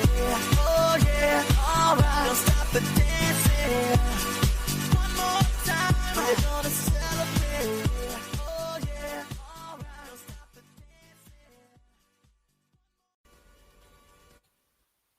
All right, some Baja Men, some Scooby Doo. We've had a good day here on the Tailgate, brought to you by Campus to Canton, and it's not quite over yet. We're going to take you guys right up to that noon kickoff here today. So get those questions in the chat here. If you haven't already, how about you like that video for us? Subscribe to the channel. All of that good stuff helps us out immensely here at Campus to Canton. Nicholas Ian Allen, Colin Decker, Matt Bruning, and Chris Moxley here with me this morning. We're going to talk some Underdog here, guys. We're going to talk some Underdog. some plays that the group likes this week. I'm going to bring this right up here. And Colin, you are first on the list, so you can lead us off here. What are you playing today on there with promo code Campus to Canton will get you, or sorry, promo code C2C gets you an initial deposit match up to $250. Yeah, I think I'm going to go with Cam Ward higher 2.5 passing touchdowns this week. 2.5 is a little bit of a high number, but I mean, he's hit this in pretty much every game this season. Florida State 3 weeks ago, he had none. He had 2 against Cal, but I mean, this Miami team goes as Cam Ward goes. They really need to get back on track this week. They do it against Wake. Wake's a pretty soft defense there. So I thought I like Cam Ward to get going again here. 2.5 touchdowns, take the higher. Tyler Warren, a higher than 13.25 fantasy points. It is half point PPR, but I mean, Tyler Warren gets involved in so many ways in this offense. Hashtag Heisman.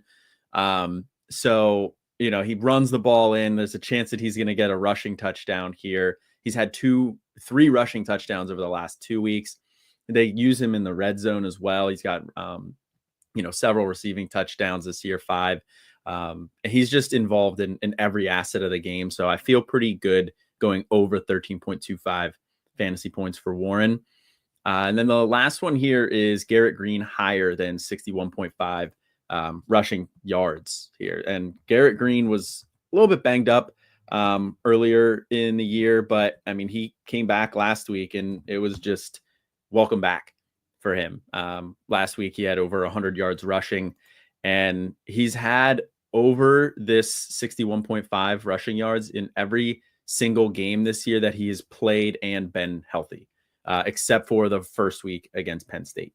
So I feel like this line is a little low. I don't fully understand why it's as low as it is. UCF is a decent rush defense, but they're not anybody I'd be scared of. So this is probably my favorite play of the day. So I guess I'm the resident pessimist here, and I was leaning toward 3 lowers. I did sneak in a higher toward the end there, but one that I feel really, really good about actually is Hank Bachmeier lower than 233.5. One, our projection has Bachmeier or has the Wake Forest starting quarterback going lower than this number. We have it projected for 225. Bachmeier has not yet officially lost this job, but I actually moved Michael Kern into the starting role in our team profiles and in our stat projections this week.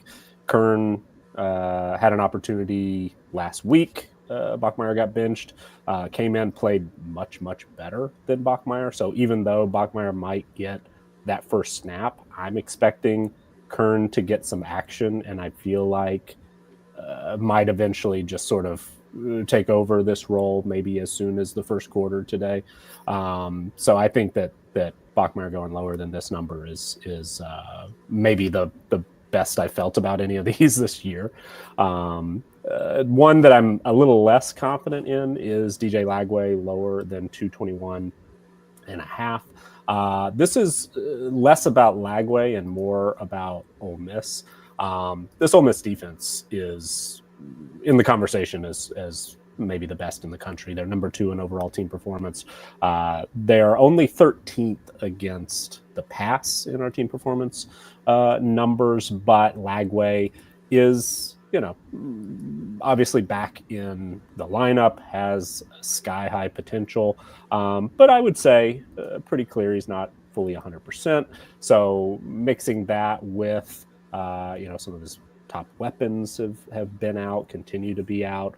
I don't know. Don't feel like this is a great number for him. Did hit it last week against LSU, but I just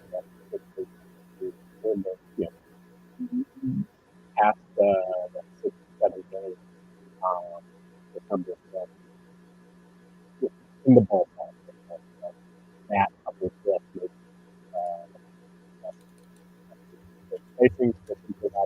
the one that I'm on the higher end is Kyle McCord, higher than 299.5 passing yards for Syracuse today against UConn. Part of this is that Kyle McCord has been incredibly consistent hitting this number. Only once this season has Syracuse been held to under 300 passing yards. That was against Virginia Tech a couple of weeks ago. Now, UConn also interesting, probably a lot better defensively than you might expect if you haven't been paying very close attention. Only one opponent this year has gone for over 300 passing yards against UConn, and it was an FCS opponent, Merrimack. So it's kind of a strength versus strength here. The last 3 weeks, UConn has been incredibly stingy defensively against the pass, but I'm just not so sure that we're going to see, Kyle McCord take a step back. It's going to be against a UConn team where Syracuse has a distinct talent advantage. So I think I feel pretty good about that one as well. Have McCord projected to go for like 330 today. So was I guess optimistic enough to pick one higher, but that lower Bachmeier, I haven't seen if they've updated that number at all, but 133.5, I'd be tempted to go lower than for Bachmeier today. They have not updated the Bachmeier one because I just played that, and probably the best hire you've ever picked on the show, and Kyle McCord there. I just played both of those in mine. So I have Omari and Hampton going higher than 118.5. That has actually moved up to 122.5. I feel less great about that one, but I'm still going to go with it. I mean, Boston College is 47th in the nation right now in rushing. They're only allowing 130 yards per game, but Hampton is averaging 142. And even if you take out that 244 performance last week, he's averaging 125. So, he's been very good this year. He's kind of been UNC's offense. I think that he will be able to get over that 122.5 today against Boston College in what I expect to be a pretty good matchup.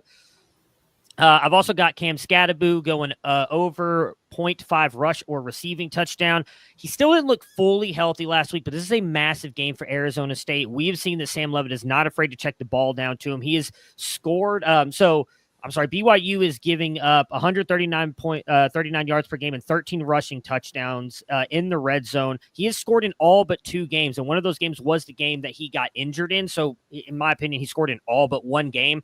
I think there's a realistic shot Scadaboo has a chance to score today. Same with Jeremiah Love. Mentioned at the beginning of the show, has literally scored in every single game this year.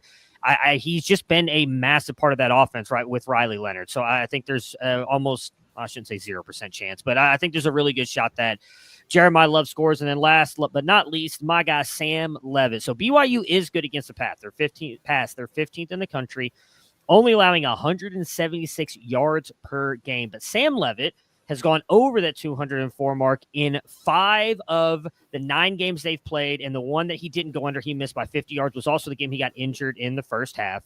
The two good passing teams are really two of the good passing teams they played this year. Baylor, Sawyer Robertson had over 300 yards passing against them. Arizona's Noah Fafita had over 250 yards passing against this BYU defense.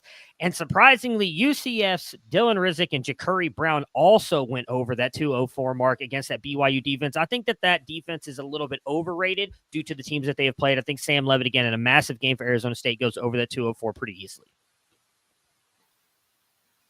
All right, Chris, bring us home here.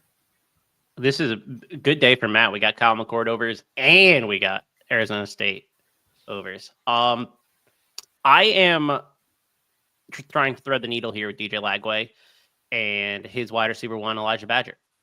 I like the higher 56.5 receiving yards. He is peppered with targets when Lagway starts. Certainly his wide receiver 1. I don't think he's healthy either. Like Nick said earlier, he didn't really look healthy last week, and I don't know that he's going to be running a whole lot. We talked about it, I believe, last week. We talked about how your hamstring doesn't just heal like that, so I expect him to be throwing the ball a lot more. I think Badger is the beneficiary there. I talked about Gadsden earlier too, right? I like the Gadsden higher 50.5, Aronde the second. I think listen, UConn secondary is really good. They don't allow explosive plays. I don't know that they have somebody out there that can really cover Gadsden, though. He's a mismatch size, athleticism for pretty much any secondary, let alone UConn. Sorry, Huskies. Sorry, John Lobb. And then Savion Williams. He's just a key part of this offense, both the rushing and the passing game. I wish there was a combined number. There's not. I'm going to go with the receiving higher 60.5. I expect them to throw the ball all over Arizona today. And I think he's not getting peppered the same way he was earlier in the season, but he's still doing a lot of work, and he's a big play or a bigger receiver that we've seen Arizona struggle with that archetype all season. I think he gets the job done. So I'm all about these receiving hires today. Okay. Felix in the background here says that per On Texas Football CJ Vogel, Quinn Ewers will be recognized during pregame senior festivities. And, that because he has eligibility remaining, this could signal that he's headed to the draft or heading elsewhere.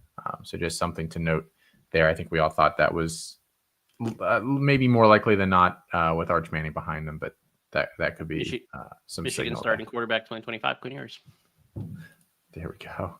All right, let's. Why don't you guys give us Nick and Chris? Win me some money betting today. How's that sound? That sounds wonderful. I'll start with the Troy team total. Didn't talk about Troy a lot this morning. I really think they found something in this Matthew Caldwell kid. The defense. So a couple things. Troy's offense has really been getting the job done recently. Haven't been good matchups. Have been good matchups. Another good matchups this week. I think Devontae Ross is in for a big game too. We didn't really touch on him earlier when we were talking about our receiver rankings. He's in our top 20, but I think both have just massive ceilings. I think Troy gets to 21 pretty easily here. I also think they're live in this game. I think I said that earlier. So if you want to, sprinkle a little bit on the money line, give me ECU +3.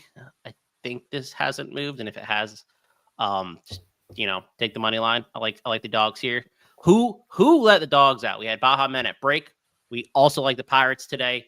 Caton Hauser gets the job done against North Texas, and this North Texas team that has struggled in recent weeks, but I think we get a high-scoring shootout, and the Pirates take it home. Sco Buffs, baby. Sco Buffs. I am now a Colorado fan. I like Colorado to get the job done here against Kansas. Kansas beat BYU last week, but it took a pooch punt by Jalen Daniels off the helmet of a BYU returner to get it. So I'm not really sure that offense is going to hold up against Colorado if this game is a shootout, and I think it will be. I don't know that both defenses are really going to put up much of a fight. I like the Buffs here. They're really trending in the right direction. And I know Kansas is too, and I know we're seeing healthy Jaden Daniels. He's not the aluminum monster with his back injury, but I do like Colorado to pull this one out. And it's inside 2.5. Or it's inside 3. So rather bet the 2.5 than the money line. So a pretty interesting kind of round robin happening in Conference USA the next couple of weeks. The 4 teams that are still sort of in the mix there are playing each other both this week and next week. One of those, Jacksonville State and Sam Houston. Jack State got off to a really slow start this season, but once they landed on Tyler Huff at quarterback and Trey Stewart at running back, those guys have been really, really good for fantasy purposes. Colin's going to have to face Huff today in our matchup. But this is a team that I think has just really been trending in the right direction. Sam Houston certainly has been, quite solid, but I just trust Jacksonville State right now, and this game being under a touchdown. Feel pretty good about our projections at CFP Winning Edge are all 8 or more as far as Jack State projected in this one. So really like the Gamecocks there this week. I was hopeful maybe John had left for is it East Hartford where UConn plays its football games, but he's still here. So sorry, John, but I'm on Syracuse to cover 10 against. Oh, actually, this game's in Syracuse, so never mind. Yeah, have the orange here as a double-digit favorite. UConn has been really pretty impressive in a lot of ways this season. We touched on the pass defense. It is going to be kind of a tough matchup for Syracuse, but there's pretty significant talent advantage here. Our talent only model actually has Syracuse favored by 17 in this one. So think that there's the potential, especially if McCord and Trevor Pena and LaQuinn Allen get going, that the Syracuse offense just might be too much for UConn today. All of our projections are 12 or better, including one, as I said, up to 17 in that one. And then the Big 12 is pretty wild. Iowa State is a team that looked great early on, has been a bit shaky in recent weeks. Utah, certainly injuries have played a big part in that current 6-game losing streak for the Utes. So certainly, Utah not necessarily playing its best football right now, far less than 100% as far as a lot of its top playmakers on offense. But Iowa State having lost 2 out of 3 coming into this game. This game is in Salt Lake City, where Utah still does have a really significant home field advantage. Even though things haven't gone well for the Utes, I think that Kyle Whittingham and this coaching staff do a great job of preparing Utah. I think they are going to continue to be a very dangerous team, and I think that Utah actually has a chance to win this game outright.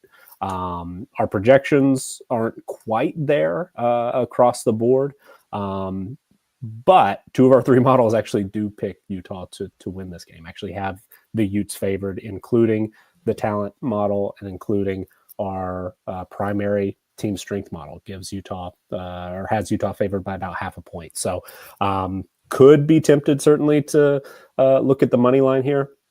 But I think because Utah is so shorthanded, I'll probably just stick with the Utes to keep this game within a touchdown and go Utah +7.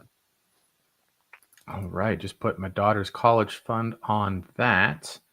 Some injury news trickling in here, guys. We've covered some of this already, but just in case anybody wasn't here or is hearing for the first time, Brady Cook active for Missouri today, starting at quarterback there. Ole Miss, Rashad Amos and Henry Parrish are both out.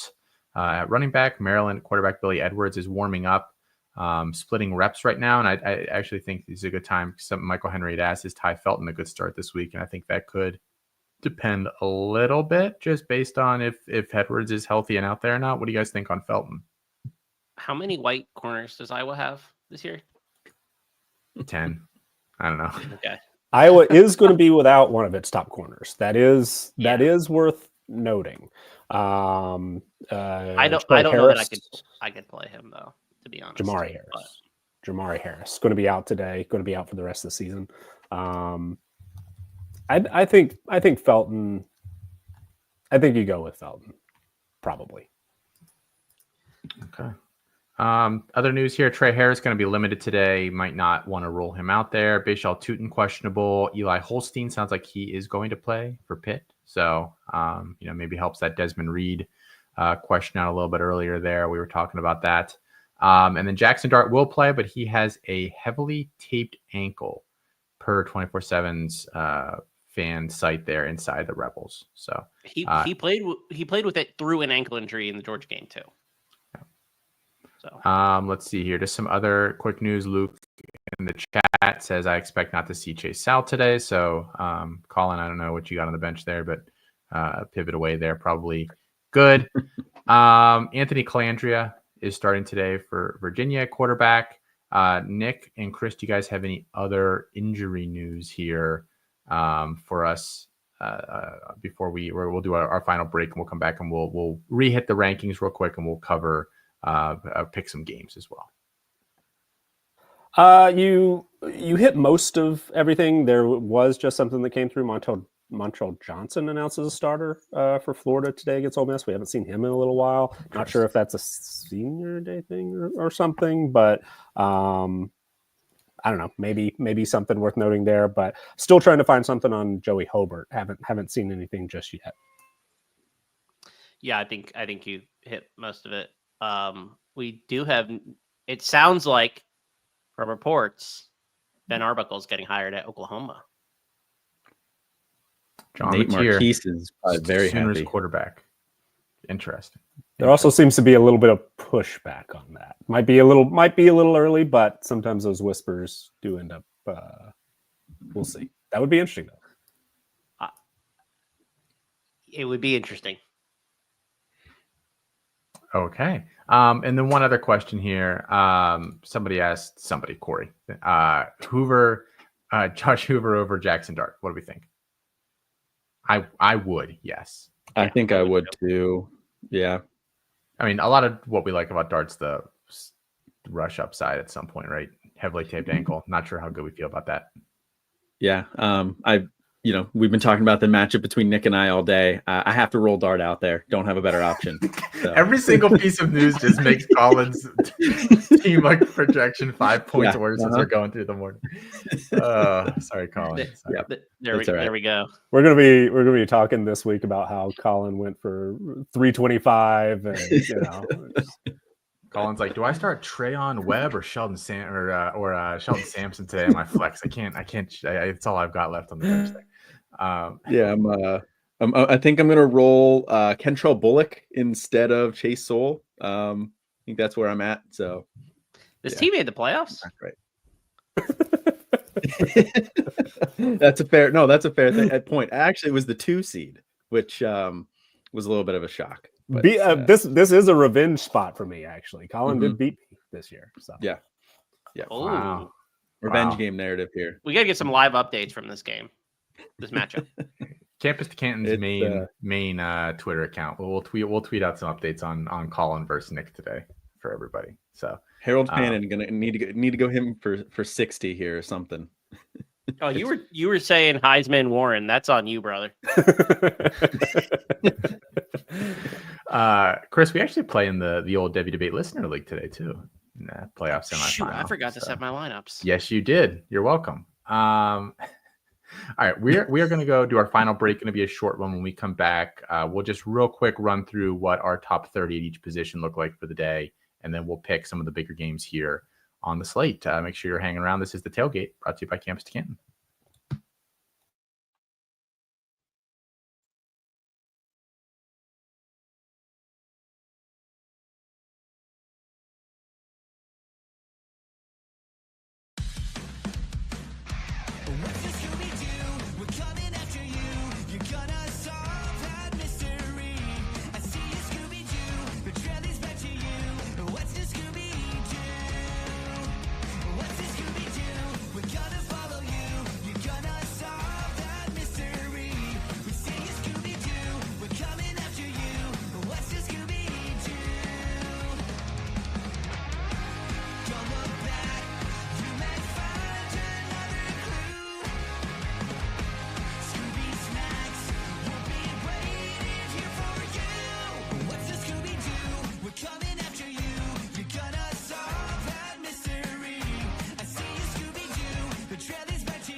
I see a little silhouette of a man. Scaramouche, will you do the fandango? Thunderbolt and lightning, very, very frightening me. Galileo, Figaro. Magnifico! I'm just a poor boy, nobody loves me. He's just a poor boy from a poor family, sparing his life from this monstrosity. That song, little known fact, actually about Colin's team in the league of record. He's just a poor boy. Welcome. And nobody loves it. I wasn't going to go there. I love you, Colin. I love you. Thank you. Last part here, the tailgate here this morning, guys, brought to you by campscant.com. Drop a like on the video, subscribe to the channel. Nicholas Ian Allen, Colin Decker, Chris Moxley, and myself here, Felix Sharp, providing some news in the background here. So we'll hit you guys with that if he has any more of it. Real quick, guys, we're going to touch on our rankings here for the day, our top 30 at each position. And then, like I said, we'll pick some games here. Real quick, the quarterbacks, John Mateer, Cam Ward, Lenora Sellers, Catton Hauser, Cooper Legas, Josh Hoover, Riley Leonard, Caton Veldkamp, Jalen Milroe, Shador Sanders, Colton Joseph, Baron Morton, Chandler Morris, Tyler Huff, and Cade Klubnik. 16 through 30 here, Quinn Ewers, Garrett Nussmeier, Carson Beck, Fernando Mendoza, Bryson Daly, Matthew Caldwell, Will Howard, Jordan McLeod, Maddox Madsen, Kevin Jennings, Avery Johnson, Nico Iamalieva, Caden Salter, Alonzo Barnett, and Jalen Daniels.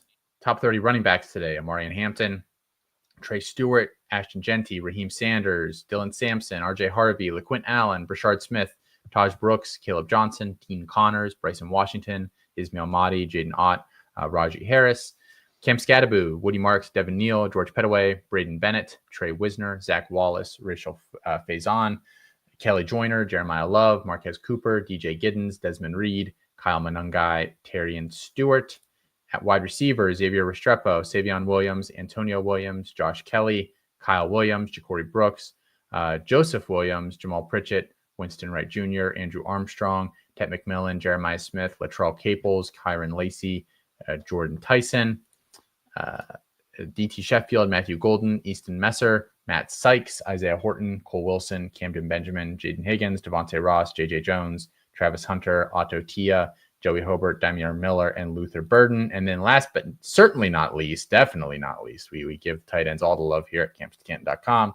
Harold Fannin, Tyler Warren, Joshua Simon, Holden Willis, Mason Taylor, Aronde Gadsden, Luke Haas, Tanner Koziel, Jalen Conyers, Gunnar Helm, Jake Brenningstool, Elijah Arroyo, Maliki Matavau, Matt Lauter, and Terrence Carter. All right.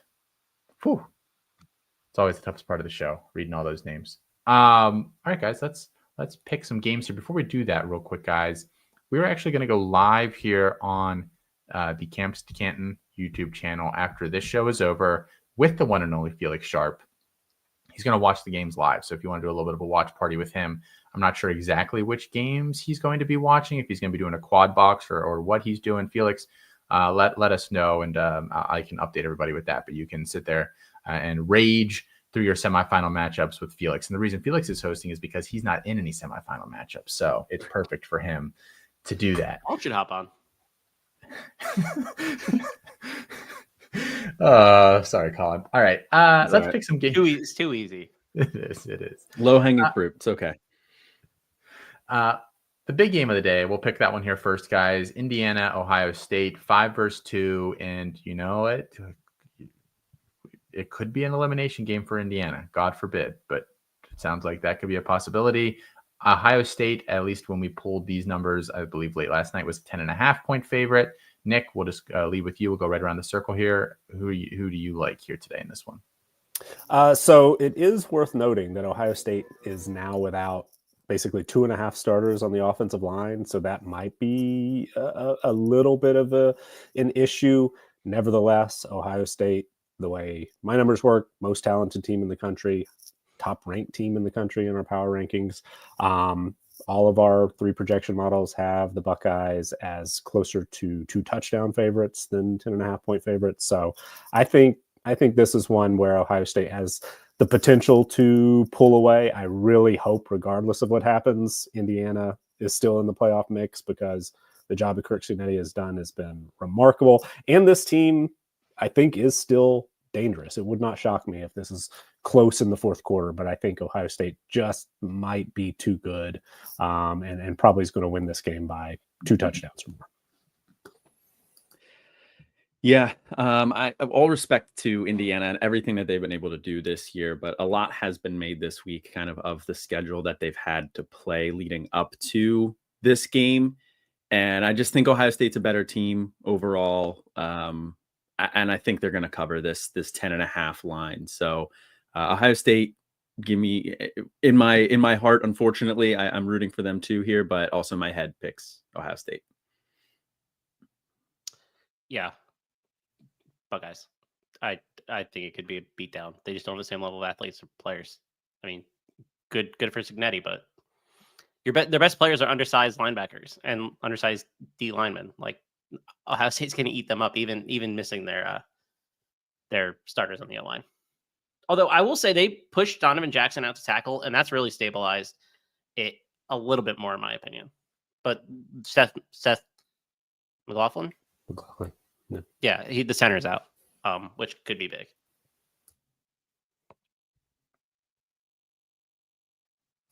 And Austin is muted. Signetti going to play that clip for the team there, Chris. Okay. Just so you know, I'm taking Ohio State here as well. Army, number 19 Army versus number 6 Notre Dame. Notre Dame 14-point favorites. Nick. So we talked about this a lot on the CFP Winning Edge podcast this week, where this game, a lot of people making comparisons to the Navy Notre Dame game. Understandably, our numbers were very similar leading into that matchup. Had Notre Dame projected to cover in all three models, that's the same today. That certainly could happen, but I do think that this Army team is a little bit better, and I do think it's maybe a little bit.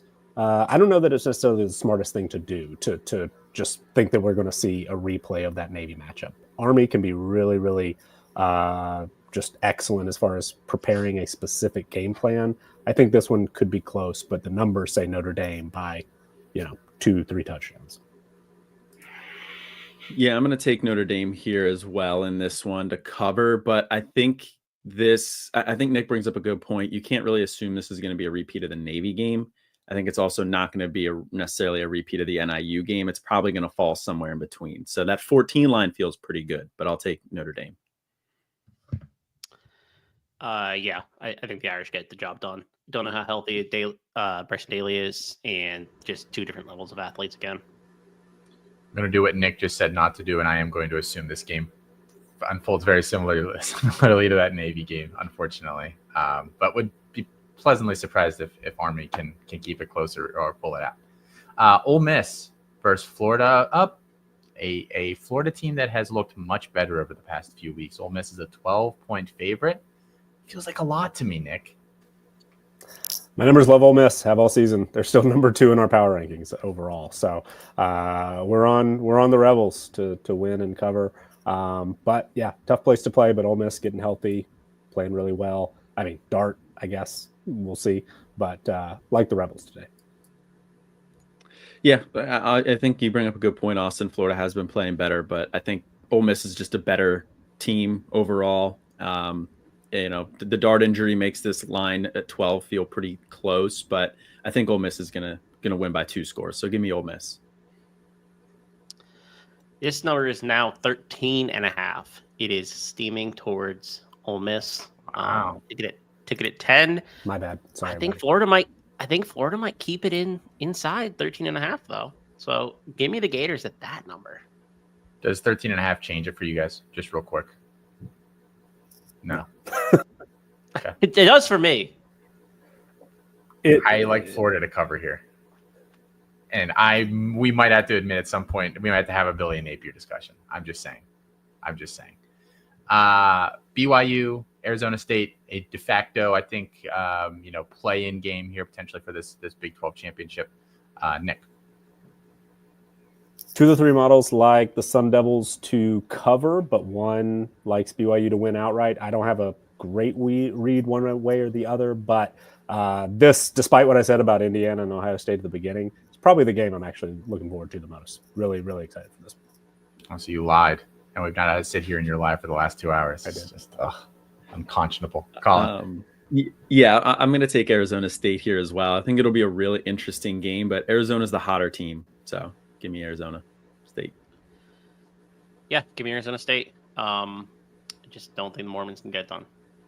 It's 3 points, by the way. I don't know if I said that or not, but I also like Arizona State. Last one here, guys, because this is kind of the other half potentially of that play in here for the Big 12 championship game. Colorado 3-point favorites against Kansas. Nick. Very similar numbers wise compared to the BYU Arizona State game. 2 of the 3 models like the favorite, the Buffs to cover, but one of them, kind of sneaky upset opportunity here. Kansas, I think, could win this game outright, but gonna side with the Buffs on this one. Kansas pulled off the big upset last week, probably riding high on that, but I think that also helps Colorado not overlook Kansas here. I'm going to go with Colorado, and I think they're going to win comfortably. Go Buffs. Somebody asked earlier in the chat, Tristan, friend of the show, if I would say Sco Buffs. If Colorado wins the Big 12, I will whisper it into the microphone while Colin is talking on an episode of Campus Life. So that's you have to listen very closely. That's the best you're going to get from me. All right. I think that's going to do it for the tailgate portion of things. Oh, Felix Sharp is here. Felix, how are you today, sir?